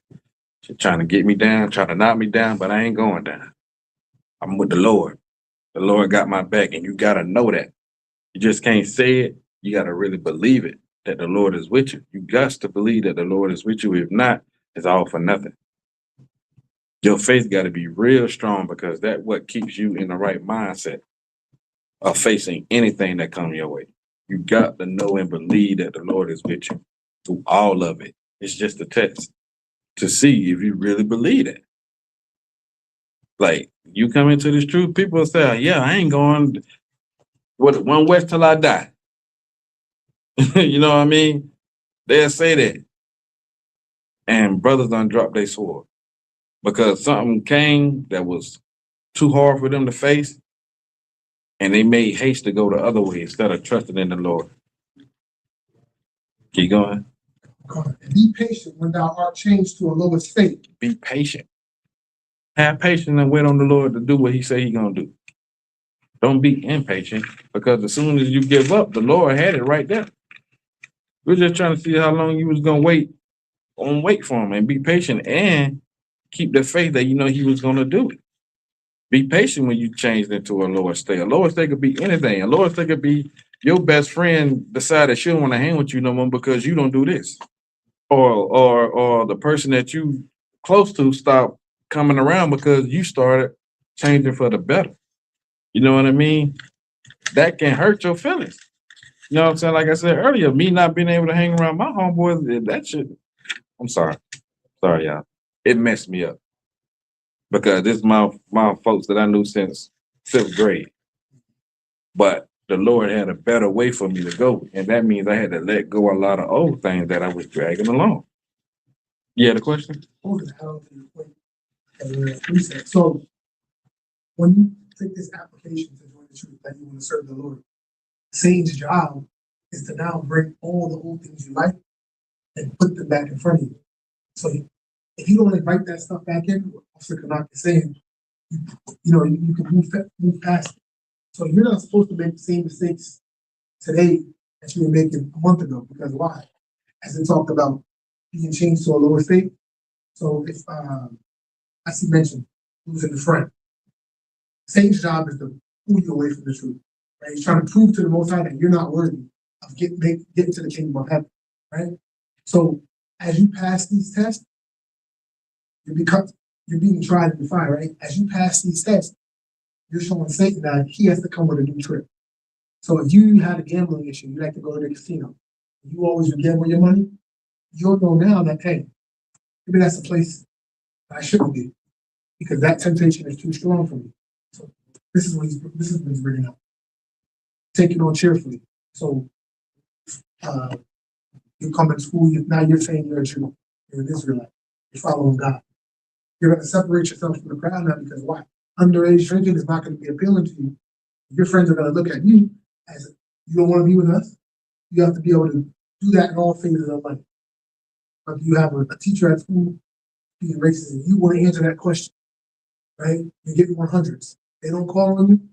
That might eat you alive. If you want to show that you've made progress, this might be a test of patience to know that what? Hey, I got the information. Some things that are not going to go my way all the time. I'm not going to be highlighted. So just being humble, and as Officer CHAANAK was saying, know what you're getting into. That's it. Keep reading. You got something? Yeah, whenever you're done. All right. The last What verse verse? 5. For gold is tried in the fire. For gold is tried in the fire. This is all the test. You being tried. This is all the test. Everything you go through is the test to see what you're gonna do. You gonna stand strong, or you gonna fold? You know what I mean? Are you gonna keep pushing, or you gonna stop? Are you a quitter, or you gonna go forward? Did you hear me? Oh, you didn't have yet. Uh-oh. Go ahead. An acceptable man in the furnace of adversity. Keep going. Believe in him, and he will help you. What? Believe in him, and he will help you. Believe that the Lord will help you through anything you ask for. Believe it. Just can't ask for it and just think it's going to appear to you. You got to believe that he's going to help you, and he will help you with any and everything. That whole verse, suggest you to like take note on it because it go further into the stuff. But just for time's sake, we're gonna stop there. But it explains everything that the question you asked about wavering and being in the truth and being not in the truth.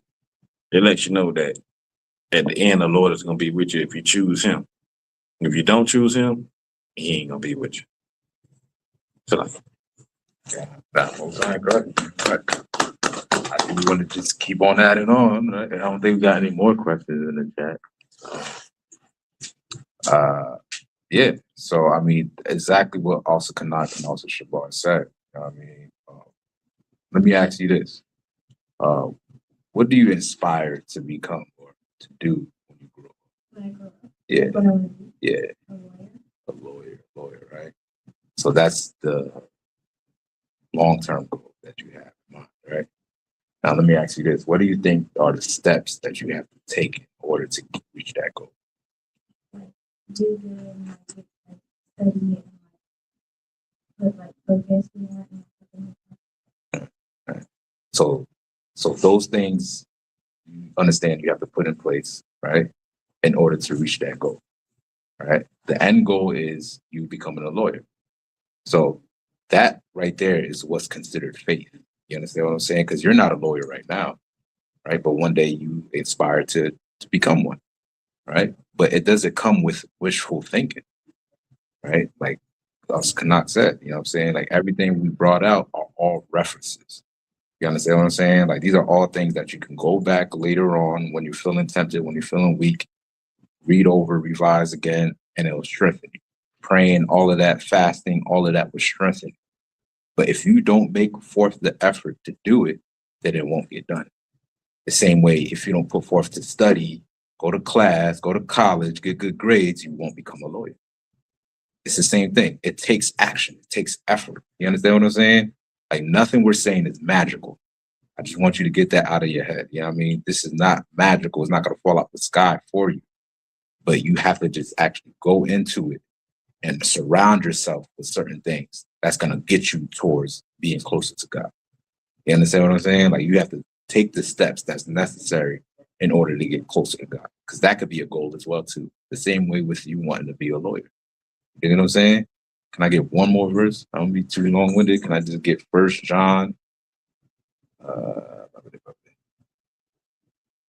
chapter 2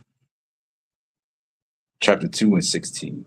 First John chapter 2, verse 16.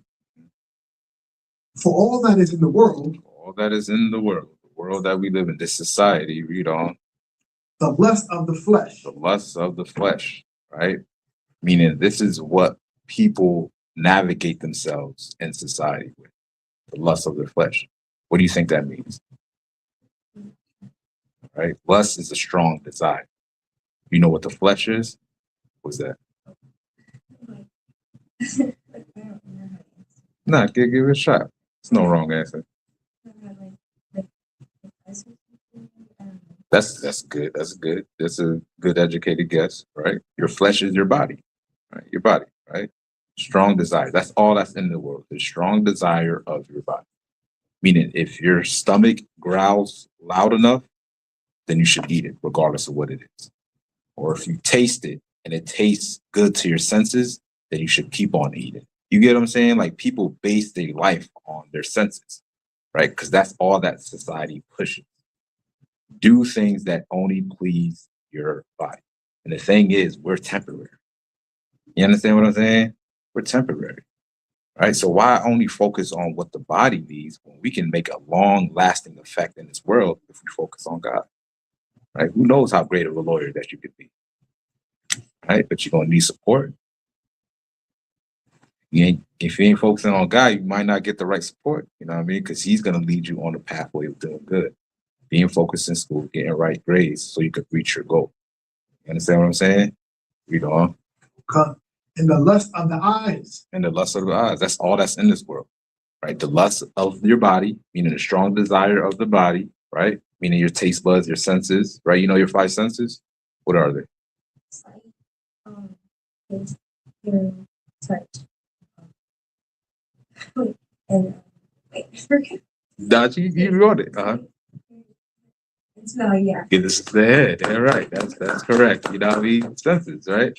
And this is what people base their life off of, right? And in relation to other beings that base their life on that as well too are animals, right? Animals move off of instinct, right? Their senses, right? They whatever tastes good enough. They hear something, they move off. Like they move off of their senses. Like what God gave us is logic. You understand what I'm saying? That will make us different from an animal, right? So you don't want to just be an animal and just do whatever pleases your body, right? You want to just focus on what's right and logical to do, right? And the world will teach you to only focus on your flesh and follow the things to the side of your eyes, things that you see. You see other people do. See people, they having fun. They make sin look fun. I'm telling you, they make it look like the best thing to do on this earth. When they hitting that bomb, woo, they having a good time. You know what I'm saying? When they in that party, popping those pills, it looked like the best thing to do on the earth. And why do you think they do that? They're trying to perpetuate a narrative that's against God. That's why they're doing that. You understand what I'm saying? Like, that's the only way to wing in a child. Like, think about it. Like, I'm going to use homosexuality as an example, right? Nobody's born that way, right? Because two homosexuals cannot make a baby. A man and a man cannot make a baby. A woman and a woman cannot make a baby, right? So in order for them to produce more homosexuals, they have to depend on what? Heterosexuals. That's the only way. You get what I'm saying? Meaning two straight couples is what produces more life. So to grab that life and make them a homosexual, that's who the homosexuals depend on. So how do they do that? They do it from their youth, right? The way they do it from their youth, they make it look entertaining. They put it in the cartoons. They're having fun while doing it. The rainbows, the music behind it. As a child, you watching these things, not understanding this is a lifestyle that can lead to death. Yes, honey, you want to add? I can wait till you finish your point. No, my bad. No. Yeah, go ahead. Go if you want to. And I was just going to add, they make your favorite celebrities join in because they know you like certain people, certain celebrities you probably look up to or inspire you in some kind of way. They have to get on that same program in order for you to really believe that this is an okay thing. So yeah, that's exactly right. Exactly. They use whatever tactic they can use to persuade you because they ain't gotta force you to sin now. They ain't gotta do that. What they do, they use persuasion, the power of persuasion. They make celebrities talk about it. They make the cartoons talk about it. They make the movies talk about it. And this is what you're seeing with your eyes. Well, how do you fight against that? How do you fight against that, right? Have a mind of your own. Give the sister a hand. Having a mind of your own, because you know what? The end goal is to what? To what? Now, go ahead. Say it. To become a lawyer, right? What else you want to add as far as when it comes to your spirituality?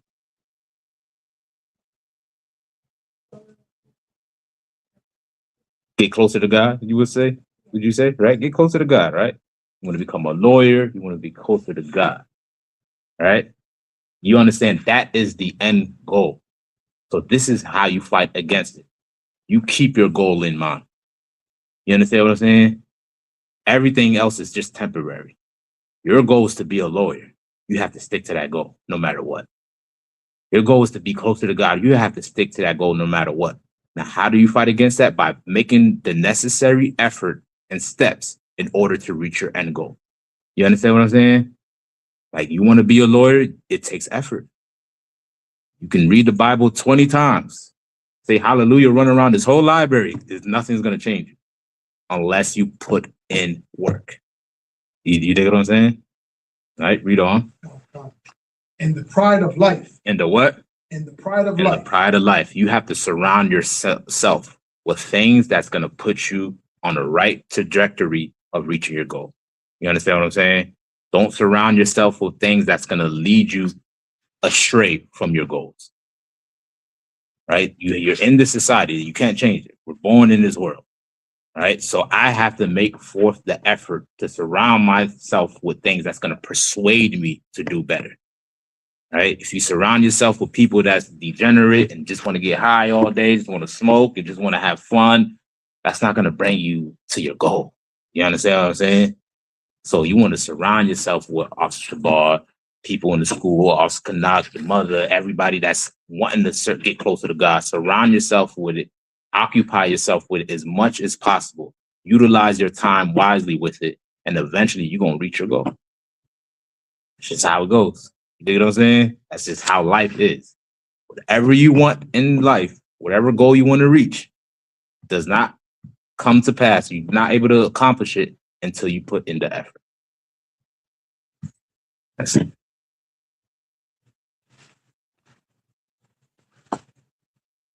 To answer your question, I know it was kind of long. Yeah, it was a long answer. A lot of information to, you know what I'm saying, obtain, but I mean, hopefully. Go ahead. No, so like I was gonna say, she's taking the right step. She's coming to the Passover in Houston this year. Right, the Lord for that. Yeah, you're gonna have some fun. Straight A student. There you have it. There you go. That's it. You know You're on your way. Yeah. Stay on that path. You're gonna become a lawyer in no time. And we might need lawyers because we're gonna be getting sued from people trying to sue us for saying shit. New Gen trying to sue us right now. You know Coming up with a whole lawsuit. We're gonna need somebody that know both sides. Mm-hmm. And by the time you become a young adult and you know a young woman and you stay strong in this truth, you'll know the Lord's real judgment on how to discern from what's right and what's wrong, because the white man, what's right and what's wrong is evil as hell. He don't do anything right. He do everything wrong. And you will be somebody that can speak for the people. Right. That they can trust. Man, I wish I had some cash on me. You're a straight A student? You got Cash App? No. Okay, you got Apple Pay? Let's send the sister some money if we have a straight A. Why not? Why not? Straight A's, man. That should be rewarded. Stuff like that is you should be rewarded for. Right. What's the Apple Pay?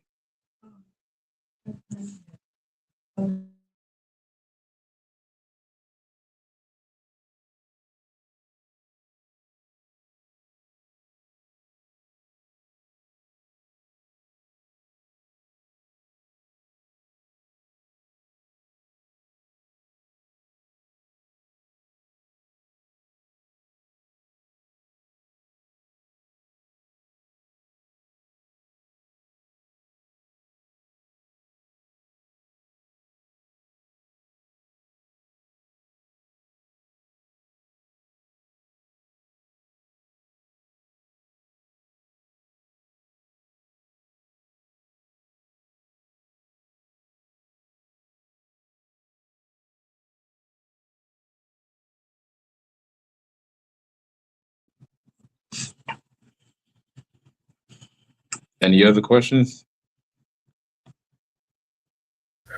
Go, cuz. You got it, Priest. My question was if I could get a breakdown of exactly what the Godhead is.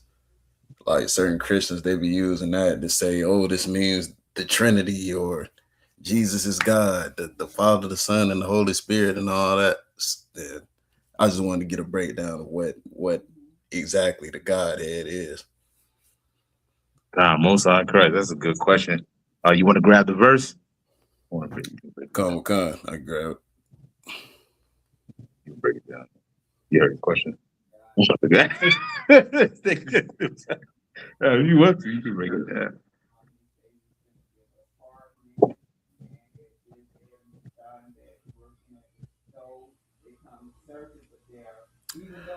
Come, I got a verse. What is it? Acts chapter 17, verse 29.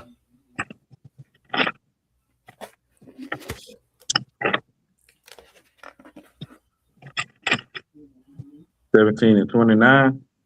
Go, All right.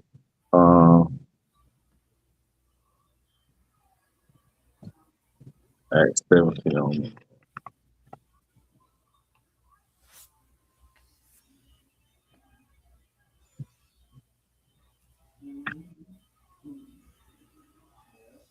You can go ahead and read it if you want to read it.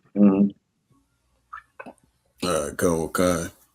The book of Acts, chapter 17, verse 29.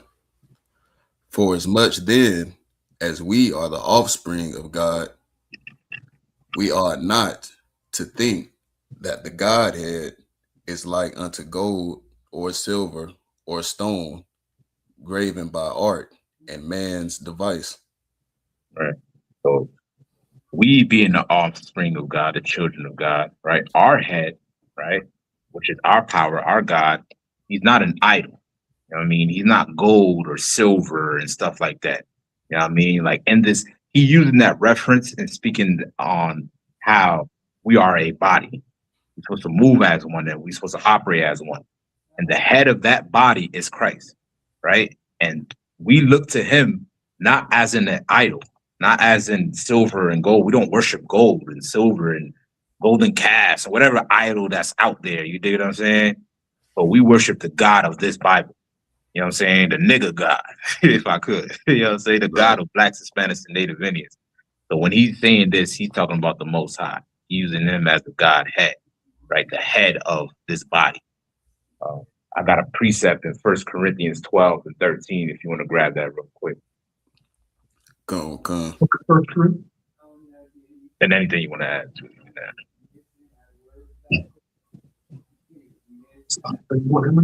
No, you can use it. 1 Corinthians chapter 12, verse 13. Are you there, Master Kamar? Come, I got the scripture. All right, you got it. 1 Corinthians chapter 12, verse 13. For by one Spirit are we all baptized into one body. Into what? Into one body. Not multiple bodies. All right. The body of Christ today would be what? It's like it. Go ahead. ISUPK. Get it, brother. I knew you was gonna say it. You know what I'm saying? That's the only answer. You know what I mean? The ISUPK is the body of Christ, right? And Christ sits at the head of that body, right? Read on. Into one body, whether we be Jews or Gentiles, whether we be bond or free, and have been all made to drink into one spirit. Into one spirit, man. We all have been taught this truth. Before you had all these other groups, these other bodies, you know, these acronyms that's out there, IUIC, GMS, GOCC, this ABC, 1, 2, 3, all these other groups, right? The Lord first established the ISUPK as his body. Right? If you trace back the origin of the leaders of these groups, they all stem back to the ISUPK. You dig what I'm saying? Right. This is the body of Christ. Read on. God. For the body is not one member. Right. Right. The body is not one member. You know what I'm saying? We all can't be the head, right? Your body is not just a big head. You know what I'm saying? There's other functions to make it a complete body. Read on. If the foot shall say, because I am not the hand, I am not of the body. Right. Some people is the foot, some is the hand. But guess what? They all have their function in their use. Right. They're all needed in something. Right? Read on. Because I am not the hand, I am not of the body. Is it therefore not of the body? And if the ear shall say, because I am not the eye, I am not of the body. Is it therefore not of the body? Right. Read on. If the whole body were an eye, where is the hearing? Right. If your whole body was just a big old eyeball, how could you hear? Right? You need ears to hear. Right? That's what makes it a complete body. Right? Read on. If the whole were hearing, where were the smell? Right. If it was a big giant ear that walked around, how are you able to smell without a nose? Right? This is our different functions of the body to make it a complete body. And here's the point, though, that I want to add as well, too. All these are connected to one body. Right? Your ear is not somewhere separate from your body, right? When you go to sleep at night, you don't just take off your ear and put it on the shelf. I hope you don't, you know, God forbid you don't, you know what I'm saying? But it's attached to your body, right? The same thing with, you know, being part of the body of Christ, right? In the ISUPK, you have brothers in here that do other things that other brothers don't do. Some brothers good at this, some brothers good at that, and all that. But the thing is, we all do it together. You understand what I'm saying? Being in a different Israelite group don't make you a separate or a different part of the body. It doesn't. It makes you a whole nother body. You're not a leg because you're in a whole nother Israelite group. You know what I'm saying? The only way you become a leg, you have to be attached to the body. Right. Read on. But now hath God set the members, every one of them, in the body, Mm-hmm. and hath freed them. Mm-hmm. And if they were all one member, where were the body? Right. Read on. But now are they many members, but yet but one body. But one what? But one body. Right. But one body, and Christ is at the head of that body. Right. You know what I mean? And he's not an idol that we go and worship. You know what I mean? So that's basically what they was talking about in Acts. Come on, sir. I got it. Water.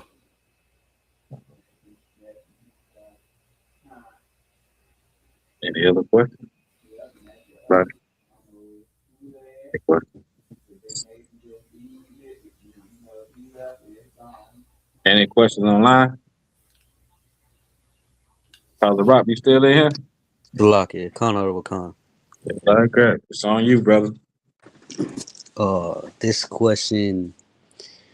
Okay, this question is in 2nd Ezra 14, 45 and 47. My question is, it's a deep one, I guess, but my question is, do we have those 70, or is that for a future tense? Salakia. Says 1445. Con out of Wakan, 2nd Ezra 14, 45 and 46.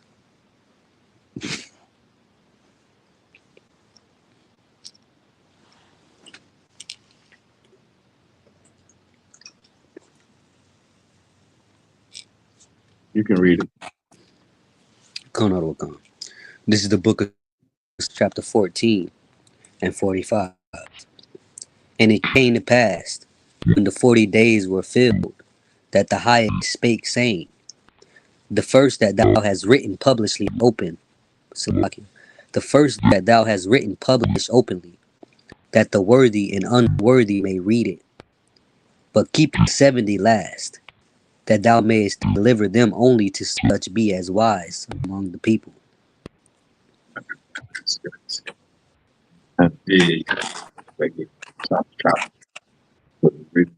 Yeah. Hey, Father Rock, can you read that one more time? Because it's kind of choppy. Come out of Wakan. The book of 2nd Ezra, chapter 14 and 45. And it came to pass, when the 40 days were filled, that the highest spake, saying, the first that thou hast written published openly, that the worthy and unworthy may read it.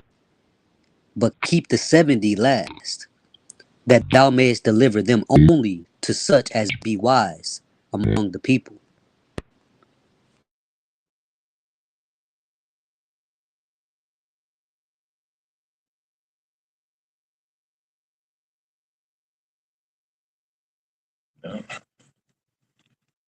For them to start up a little bit, you want to break it down?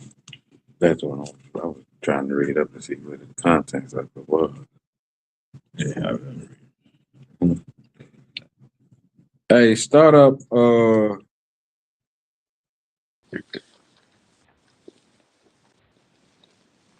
Start up at 40. Start at 42. See if we can get some content of it. Con out of Wakan. Verse 42. The highest gave understanding unto the 5 men, and they wrote the wonderful visions of the night that were told, which they knew not. And they sat 40 days, and they wrote in the day, and at night they ate bread. As for me, I spake in the day, and I held not my tongue by night. In 40 days they wrote 204 books. And it came to pass, when the 40 days were filled, that the highest spake, saying, the first that thou hast written publish openly, that the worthy and unworthy may read it. but keep the 70 last, that thou mayest deliver them only to such be as wise among the people. So this is Ezra getting prophecies from the Most High, right, about what's going to take place in the end times, right? So as he's writing these down, the Lord told him to store some to himself and bring them out later on to these men, right? When you read in Ezra, it tells you in a particular point when he starts to bring out these books to these elders. You understand what I'm saying? So it's going to mention throughout the whole book of Ezra and certain points when he bring these out, right? The other books that he has, he published those publicly so the common people can read along with it, right? But what he was doing was getting prophecies from the Most High. You know what I'm saying? It's not that these books are like hidden to where nobody can find them. You dig what I mean? Like now there is records that hasn't been unearthed yet. You know what I mean? But what I do know that what the Lord provides us with now is pretty suffice. You understand what I'm saying? So what Ezra was getting was these prophecies about the end times, and throughout the book of Ezra, he starts to bring out those 70 books as well too to those elders. I forgot what chapter that he brought them out in. Let me see if I can pull that up. 1 second.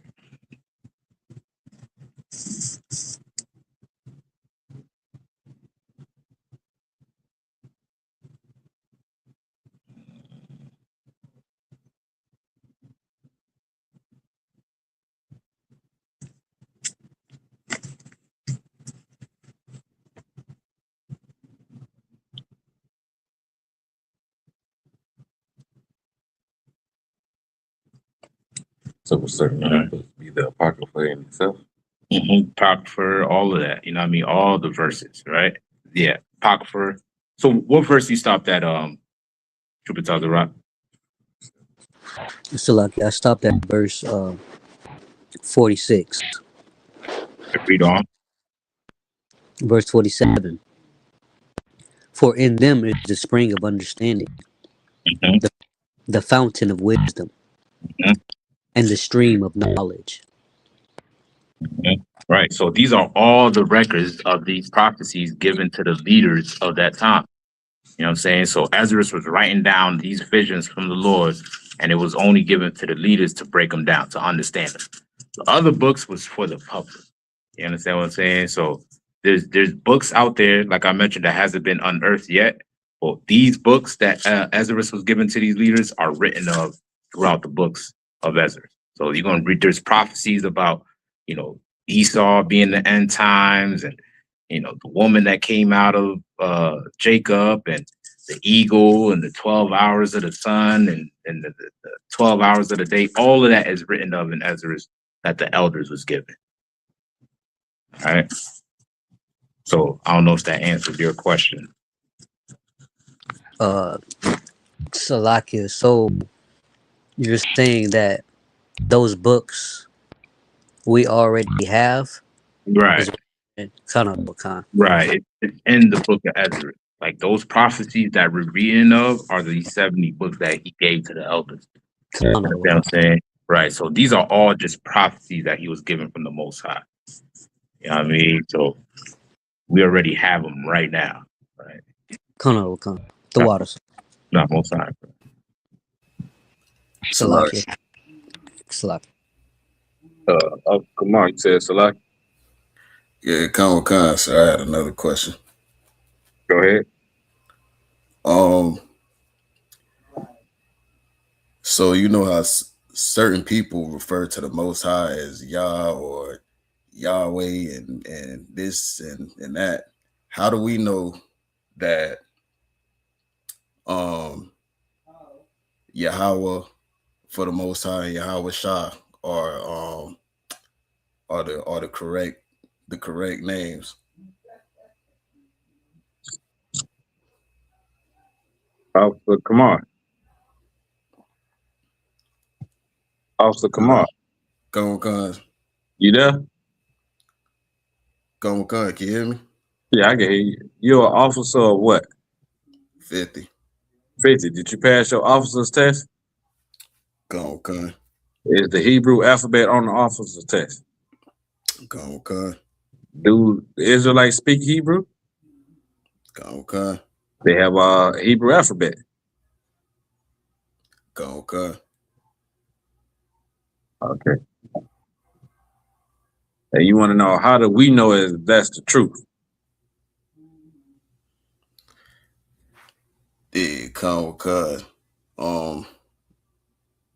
Yeah, I get what you get. I get what you're saying, sir. You Like get exactly. what I'm saying? Yeah, like all the other stuff, the other names that everybody use, is not the Hebrew, the original Hebrew. Correct. We study and we read Hebrew, do we not? Okay. That's a part of our job, right? Yeah. Right. Do they do that? Do they study and read Hebrew? Sir. Yes, they can. They just go from what they know from somewhere else. When they heard that Yahweh come from a dude in prison. He started that Yahweh being Yahweh crap, and he died in prison. He didn't study Hebrew. He didn't research and get all the information that he needed to get to make sure that it was the correct thing. Only people in the ISUPK does that. Officer Hazahab is a beast at the Hebrew. That's how we should know that what we study is correct, because we have men above us that I heard it from since 1969. Before anybody was saying Yahweh or Yeshua or Yahweh or any of that. That came from breakoffs trying to have knowledge that they took from us and tried to start it somewhere else. Okay. I guess that was probably more so my question. Like we in the ISUPK, we studied the actual original ancient Hebrew, and we got what we got. Where do all these, like, y'all claim to be Israelites and this and that? Where do all these names come from? Where's y'all getting this from? It come from their own mind. Yeah, right. Exactly right. If I could, let's get Exodus 15:3. Just to add what CHAANAK is saying, you know what I mean? Right. It comes from their own mind, incorporating the oppressor's language into it. You know what I mean? And just lack of understanding, just ignorance, you know what I mean? But these brothers who gave us this knowledge that we have today study this for years. You know what I mean? They actually went into the record, see how the Hebrew was actually spoken, and gave us this information. So anybody that's out there that's denying the fact, where is your proof? All right, this is where the truth is. All right. So if you got that, you can go ahead and read. That's everything you said. That's if I may before. Nah, go ahead, get down. That's every what Officer Thalshop saying. No one else can prove what they think they know without using what they learned from the UPK.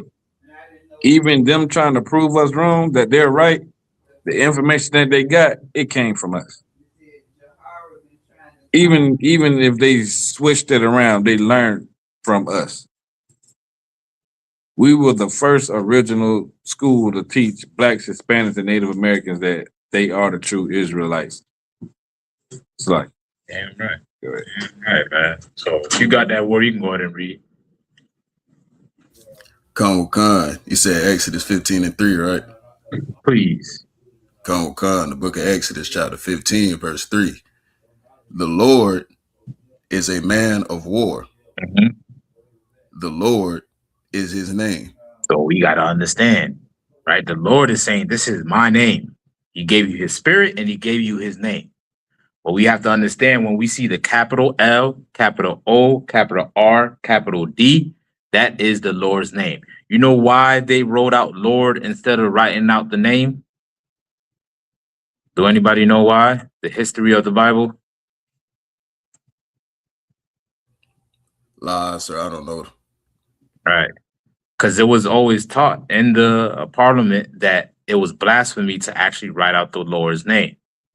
You understand what I'm saying? So what they did in substitute of the Lord's name, they put capital L, capital O, capital R, capital D. Right? Now, when you look into the Hebrew, the original text, you'll see the Yah, the Ha, the Wa, and the Ha.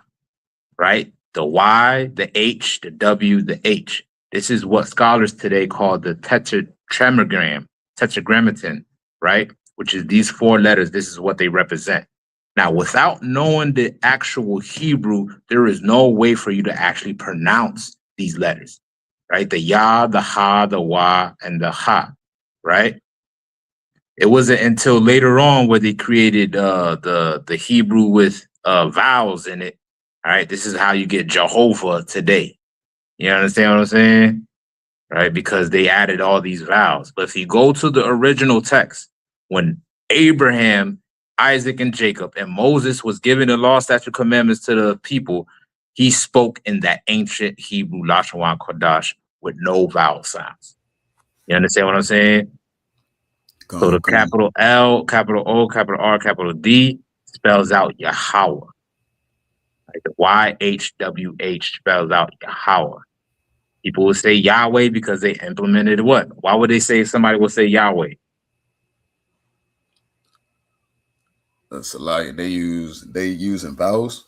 Using vowels. Give the brother a hand. You know what I'm saying? Some people will say Jehovah. Why do you think they will say Jehovah?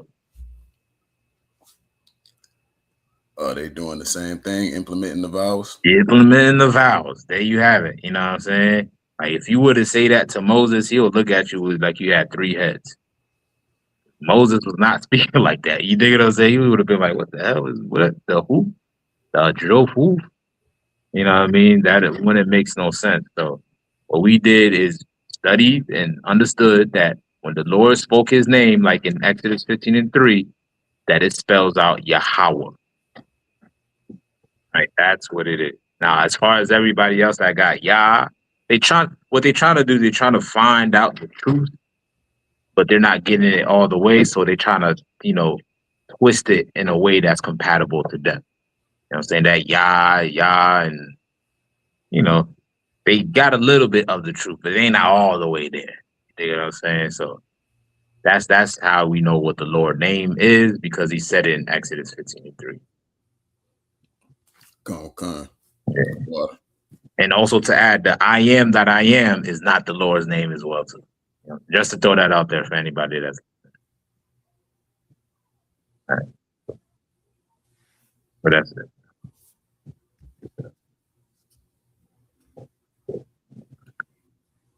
Any other questions? Any other questions? Salakia. Go ahead. Trying to see how I word this question. Is there a precept? How do I say this? First, let me ask this: is Asaroth? Is that America?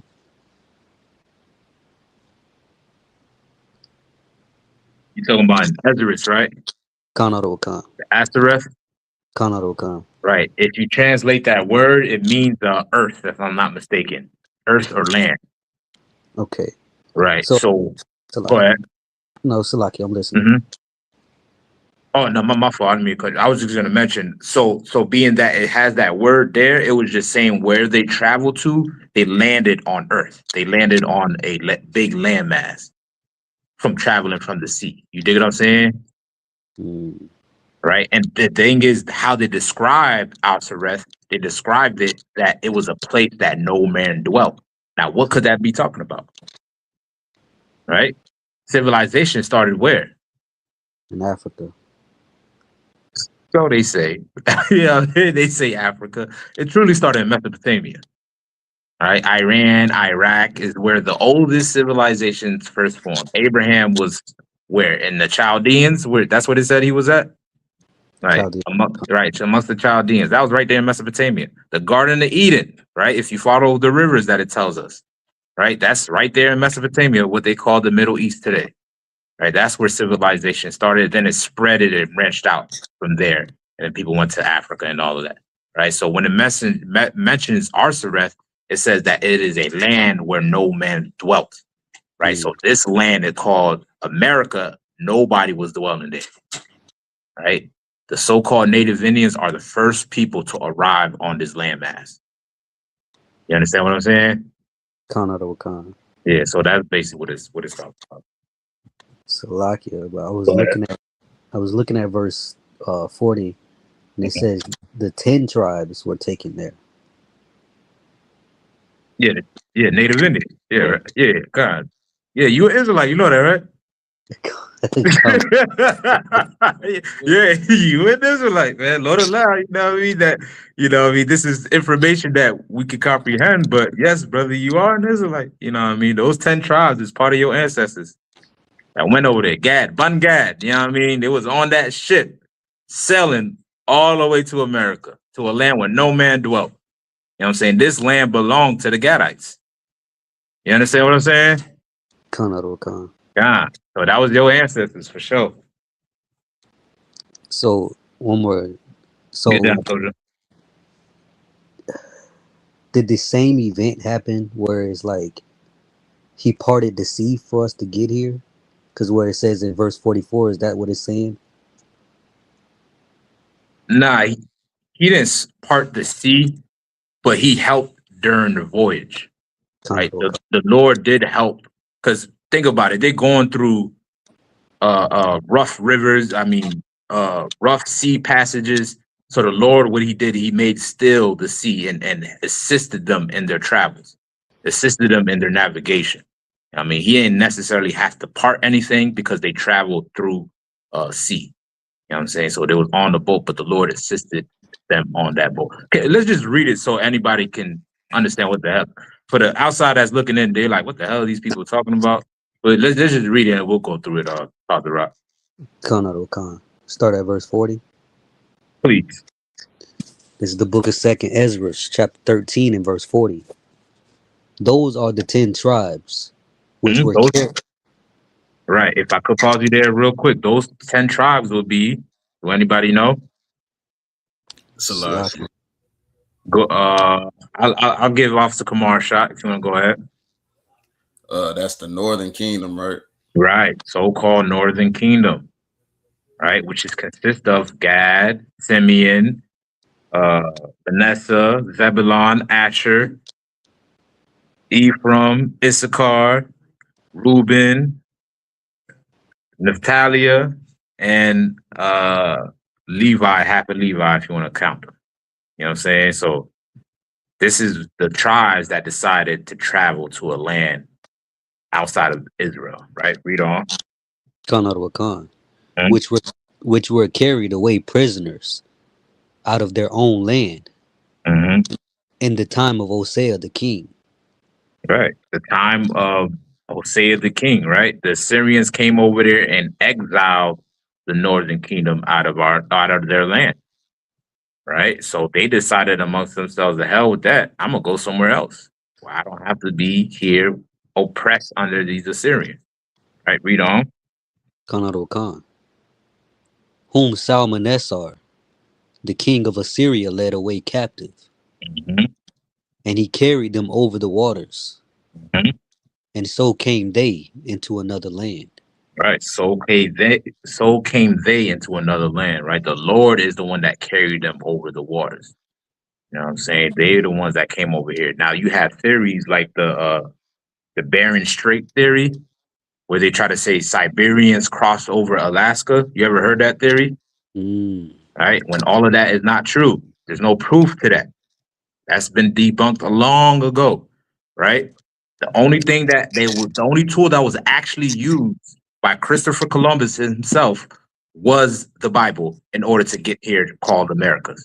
Right? If you ever read his memoir or watch his movie called 1492, he mentions it in that movie.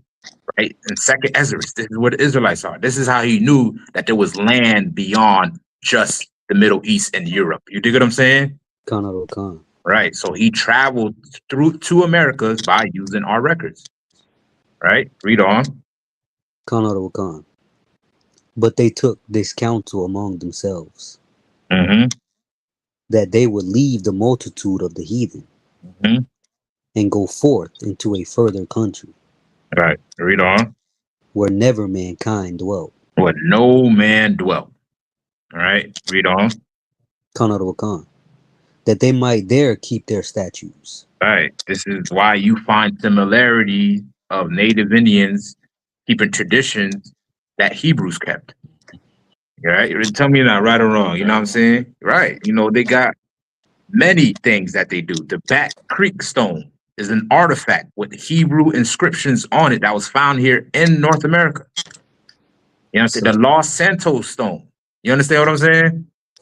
Like these are ancient Hebrew artifacts that was found. Go ahead, Officer Canuck. Like I was trying to break it out. Even their attire. How you think that the Native Americans, so-called Native American Reubenites and the Gadites wore fringes with the border of blue? Right. That they know that to sleep in a different tent from when their wife was on they monthly. To even practice multiple wives. This was all written down in the conquistadors' memoirs and things like that. When they ran up on them, they was practicing the Mosaic laws. How did they get the Mosaic laws all the way to North America from Israel? Right.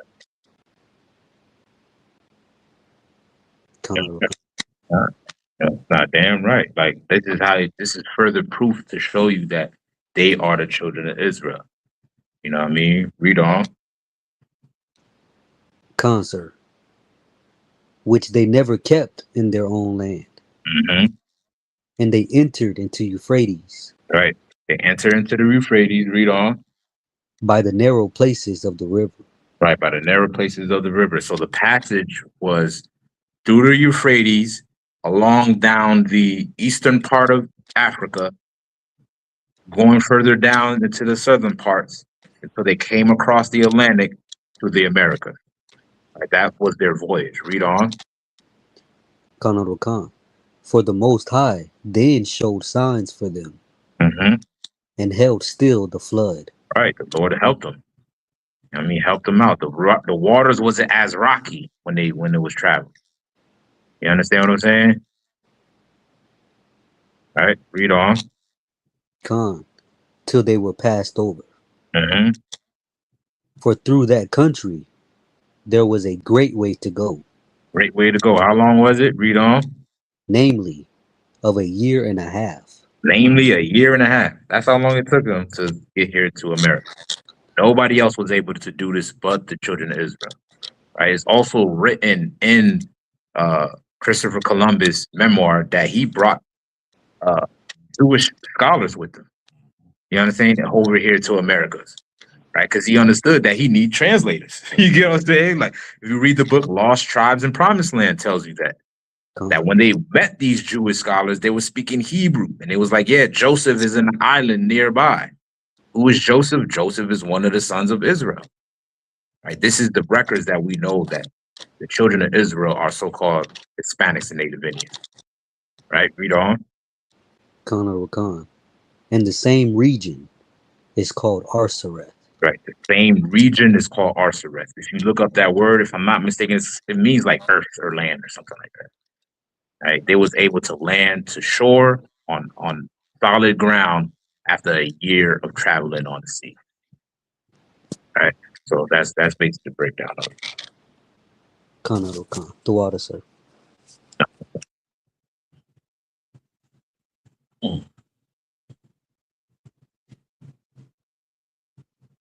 Yeah. Any other questions? I got a question for Mm-hmm. anybody. How do you know you're in the right thing? How you know that this place is the right place to be? That's a good question. And anybody can answer. If you're in it with everybody that around you and you see that they're doing good, then it's going to come to you because they're doing the same thing. That's the answer. Yeah, that was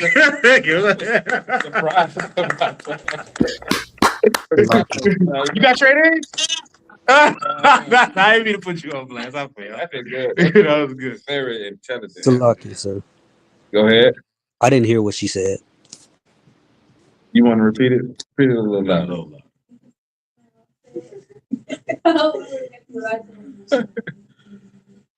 if the people that you surround yourself with that they're doing good and you guys are all in the truth, then good's gonna come to you because you're doing the same thing.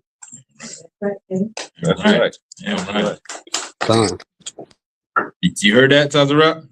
Con out of a con. Yeah, somebody said, oh, no, go ahead. You got it. No, I thought somebody else said something like, oh, somebody else got an answer? Salakia. Go ahead. Because I want to say, shoot, ISUPK, they never lost. Like everything, every debate, all the information that's being brought out, everything is able to be proved, backed up by facts, not feelings, including the fact that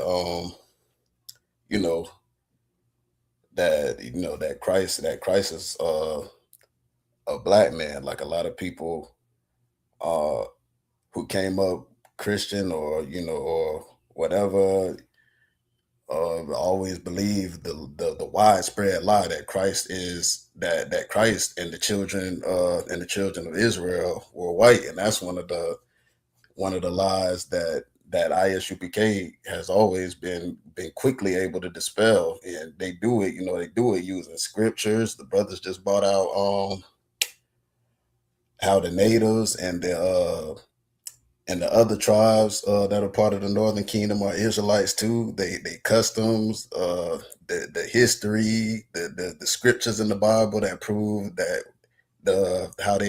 where they traveled from to get to where they are, and everything lines up.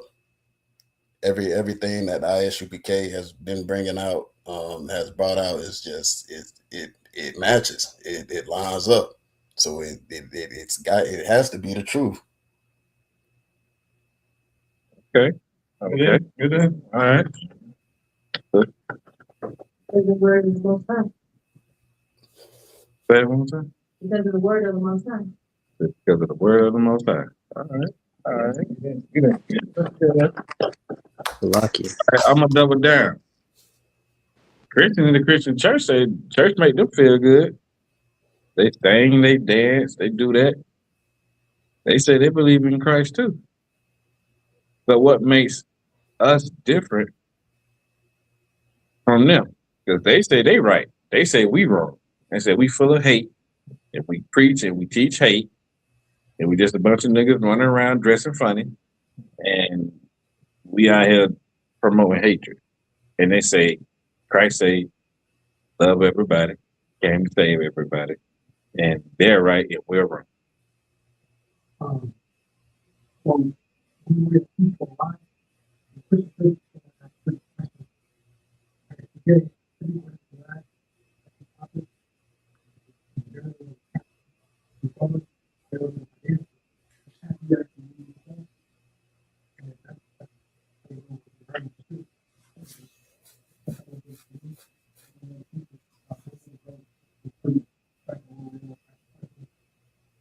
take us to those scriptures and stop take this on and stop all time. Question that caused controversy. You don't push it aside. Take off. All right. Dare you ask your pastor about Acts 10? Mm-hmm. Anybody else? Salakia. Go ahead. And this is kind of following along to what Officer Kamar said. I had said this with Officer Starshop last week. It's like, if you want the light to work, it's got to have a connection. You know what I'm saying? Like, you know how you get a good idea in your head and the light bulb goes off? A lot of the times people don't have a connection, in other words, precepts to match what they saying. So how is it then that they can have light to understand anything? And in the truth, I feel like there's a precept and there's a light and a connection to everything that we talk about. You know, and everybody else is in their feelings. Everybody else is trying to do away with the law. Everybody else is, speaking from their heart and not from the words that are in the book, which means there ain't no light in it. Salaki. All right. I'm gonna go a little deeper. You got other Israelite groups out there. They say the same thing. They say Yahawabah Hashem Yahweh Shabarakatah. They say the black and Native Americans and Hispanics are the children of Israel. You got other groups that say the same thing we saying. So how you know what we're saying is the truth and what they're saying is false? It's written right there in the Bible. What is written? The law, other words in the Bible. It's all written in the Bible. Correct. So if we understand it, have the knowledge and understanding of the Bible, we won't switch up the words, we won't change it, and we don't leave without understanding. We leave with what's inside of the Bible. The answer is right there. So you're saying that's what the other groups are doing? No. We all manipulate, we all switch it up, we all fit it to our own understanding to feed us and to what fits for everyone else versus what is actually fit for what the most time said. So we all manipulate the words. So they manipulate. So you think they manipulate the words of it? Yeah, manipulate the words. And ISUPK is not. We follow what's in the scripture. Uh-huh. All right. Good. That's up to the Father. Right. So, Bible says you can't add it with scripture. Okay? The other Israelite groups, they first and foremost, take things away from the scripture. They say, the word shoot, pigment. Not go ahead. No, I was just the God that I'll go into the truth. I heard scripture says you can't add or take away from scripture. They're avoiding. They're trying to add things on, taking things away. Like the vision, the shield of vision. You know, a lot of things into the demonic and idolatry. It's signifying that with the vision of King David on down in Israel. So I would say I speak the truth because we're not adding taking away from the scriptures. Believing the word of God. That's it.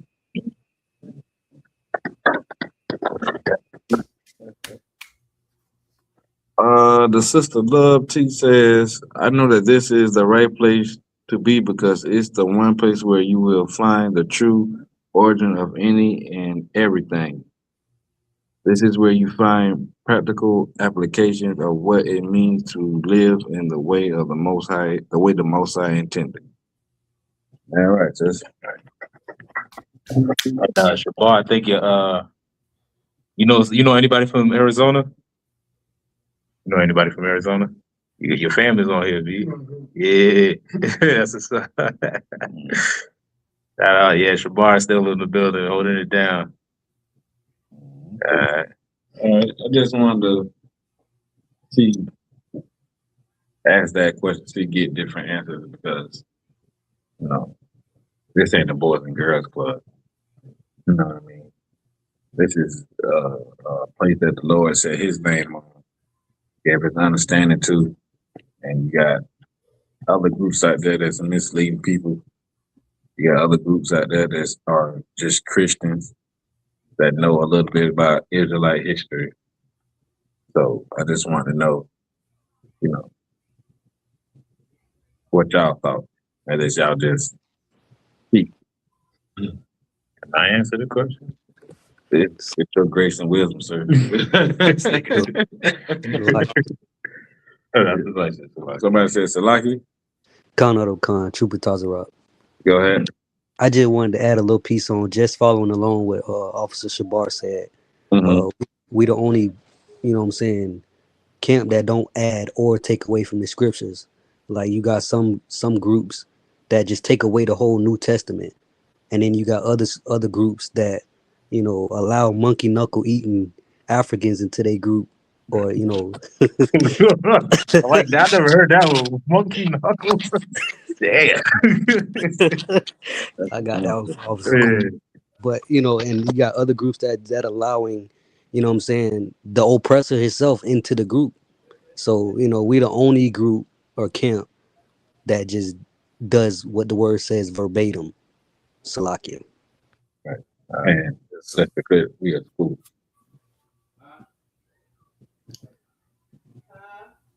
Right.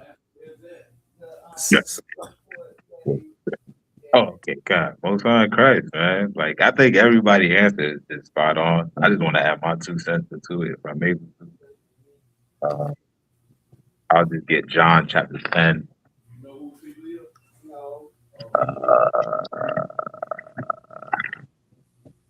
Chapter 10, verse 36. God. Book of John, chapter 10, verse 36. Say ye of him, whom the Father hath sanctified, sent into the world. Thou blasphemest, because I said, I am the Son of God.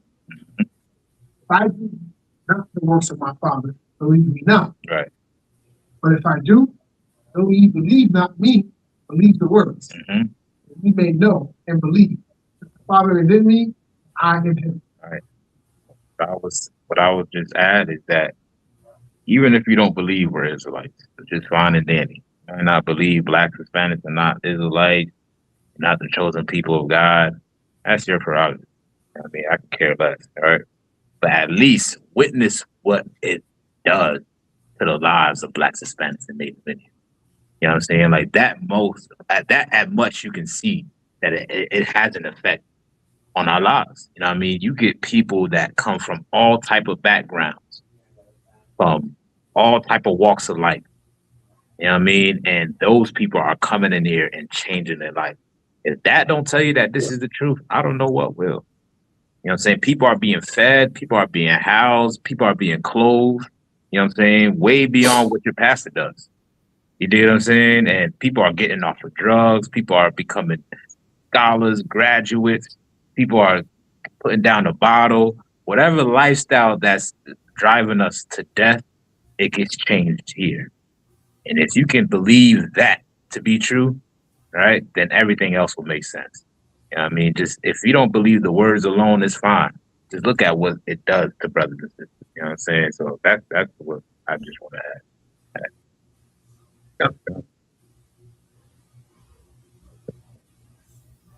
And if I may add my love once in it, go ahead. Is that for me personally, it changed my life. I come from a place where proof got to be in the pudding. In order for me to believe it, I got to see it. I got to know it to be true. So coming in and listening to the ISUPK, you know what I'm saying? I used to be in another group, my own group, and we would study up under the UPK. So I took from what I used to get back from the street and put it into the truth. I never was a middleman. I always was direct. I didn't like getting middleman things because who's to say it was straight? So if I'm studying and learning from the UPK, why not join the UPK? Why not get in class and really be a part of the body? And everything that I ask, every question that I ask, every doubt, every speculation, every like, yeah, right, this ain't really how it is. Through my time being in here, proved me wrong and proved the UPK right. My very first time is when I went to a cookout in Houston. I told you this. First time I ever seen a bunch of niggas drinking and not one fight. Seeing niggas gambling in the hotel lobby. Captain Cesario. A whole by 12 niggas shooting dice. Nobody fought. Nobody cheated each other. I said, yeah, I'm in the right spot. Went to the Passover, my first time Passover, seeing brothers and sisters dressed so glorious. I never seen this a different kind of fashion. It's a different kind of feeling when you seeing women clothed from head to toe in nice, beautiful garments. They butt not sticking out, breast not out, like they ain't dressing like Cardi B or nothing like that because they try to tell us that's beauty. Showing everything is they try to tell you that's what's beautiful. And that's the total opposite. You know what I'm saying? When you see these sisters dressed from head to toe modest, they looking like what the scriptures say they were, or should I say, princesses. Princesses don't reveal nothing. They don't dress like all scandalous and skimpy and showing everything. That's not a princess. That's not a princess. The sisters in here are princesses of the power. Like y'all are real deal princesses, not just because we're saying it through your blood. Through your bloodline, you are a princess. You royalty. Seeing the brothers dress, their garment looking like priests, looking very masculine in their attire, look like soldiers. To me, they look like warriors ready to go to war, dressed in their best garment. It changed me. It changed a lot of things. I mean, now I don't even really know how to shop otherwise, but how UPK. Like, I think about boots instead of thinking about Air Force One. It's like I used to, you know what I'm saying? I'm thinking about something like, how can I get something that keeps me tied in? Like, you know what I mean? And it just for me, that's just what it is. So things that I used to then think that was cool, shit, that shit is glorious to me now. I'll go look at a pair of boots before I look at some Jordans. That's just me. Because now I done got it all in my system. I'm grounded in being, you know what I'm saying, a UPK brother. I'm grounded in being a soldier of the Lord. So not saying that wearing Jordans and stuff like that is wrong. It's nothing where I got Jordans too. But I'm saying my first thought when I go shopping ain't to grab what I used to do. Like dress like how I used to dress. I still rock Levi's, 501s. I still wear other attire, but it's not my first choice. If I'm making sense. So it's like, God, if I could add, right? For everybody that's tuning in, right? What you got to understand is loyalty is much more than what you say, right? It's an action behind it. And I done seen brothers and sisters come into this truth and give their all to serving God. You know what I mean? You know what I mean? Like a lot of us, we lack character. You dig what I'm saying? Like we lack character, we lack loyalty, we lack love. We always want to be in our feelings, be in our emotions about something. You know what I'm saying? If you have any integrity, the question that you just asked, and if I may, the question that you just asked, you can simply ask that person directly. You dig what I'm saying? Don't be a coward. Right? Don't come on here and start playing games. You understand what I'm saying? These are people that actually sincerely want to serve God. What are you contributing to that? Right? Instead of trying to tear somebody down for simply wanting to do right, why not uplift them? Don't be a coward and go to them directly. You know what I'm saying? So with that being said, right, I want to give this opportunity to recognize the brother, right? If you could stand up, Officer Shabar Azakia. All right. This brother came in here diligently working for the Most High. If you can turn the camera on him as well, too. Baba Kashar.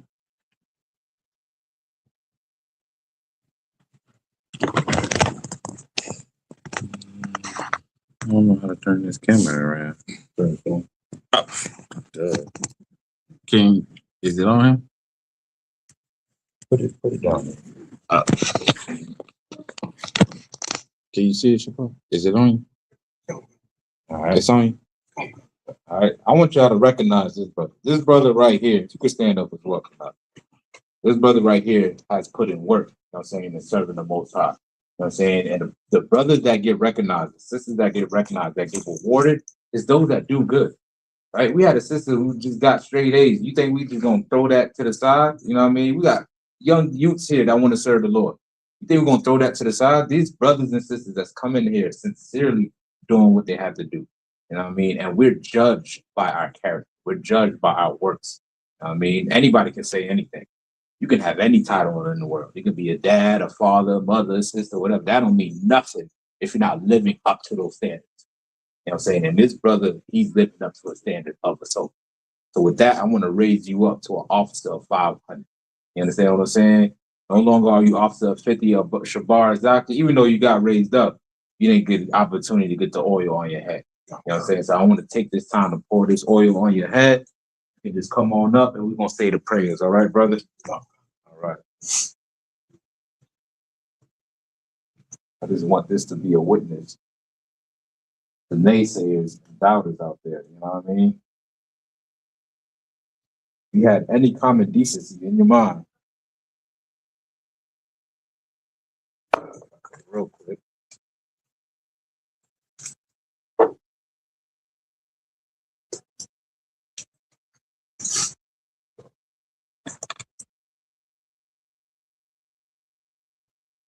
This is gonna make Andrew.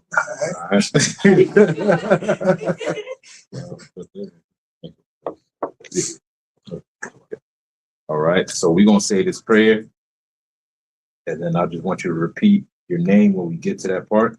Okay. All right, pull the prayer up.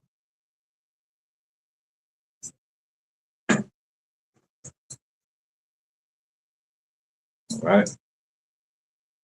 We're just gonna discuss it, all right?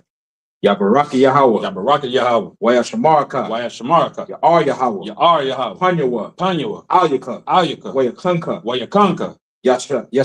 Yasha'a. Yahawah. Yahawah. Panyawa. Panyawa. Ayaka. Ayaka. Wayashamlaka. Wayashamlaka. Shalom. Shalom. Yahawah. Yahawah. Bahashem. Bahashem. Yahushai. Yahushai. Barak. Barak. Rapah. Rapah. Magan. Magan. Hagan. Hagan. Barzak. Shabar Zakia. Barzak. Shabar Zakia. Barzak. Shabar Zakia. Bahashem Yahushai. Bahashem Yahushai. Wada Amen. Bawada Aman. What we said was Yahweh bless thee, keep thee, make his face shine upon thee, and be gracious upon thee, lift his countenance upon thee, and give thee peace. In the name of Yahweh, bless, heal, shield, protect, Shabar Zakia, the water. Amen. You know what I'm saying? So damn right, man. Get it, brother.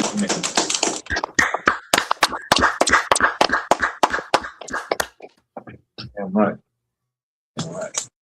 You know what I'm saying? This is what we honored, right? We ain't gonna be too long with it. We're gonna end the class, right? You know what I mean? I just wanted to show the world what the Lord is doing here in the ISUPK. So if you ever want to question his character or the certain things that he does in regards to his family and his household, you might want to question yourself.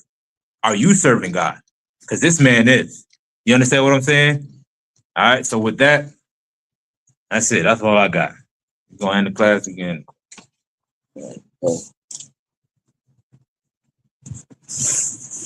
That's all, folks. All right. Shalom, Lord of Christ. Y'all Bashim and Sabrakatham. Y'all Shamar Bashim Yahushai. So out everybody for joining in. Get in class and learn. Yahweh Shabbat. Yahweh Shalom, Yashala. All right. That's it.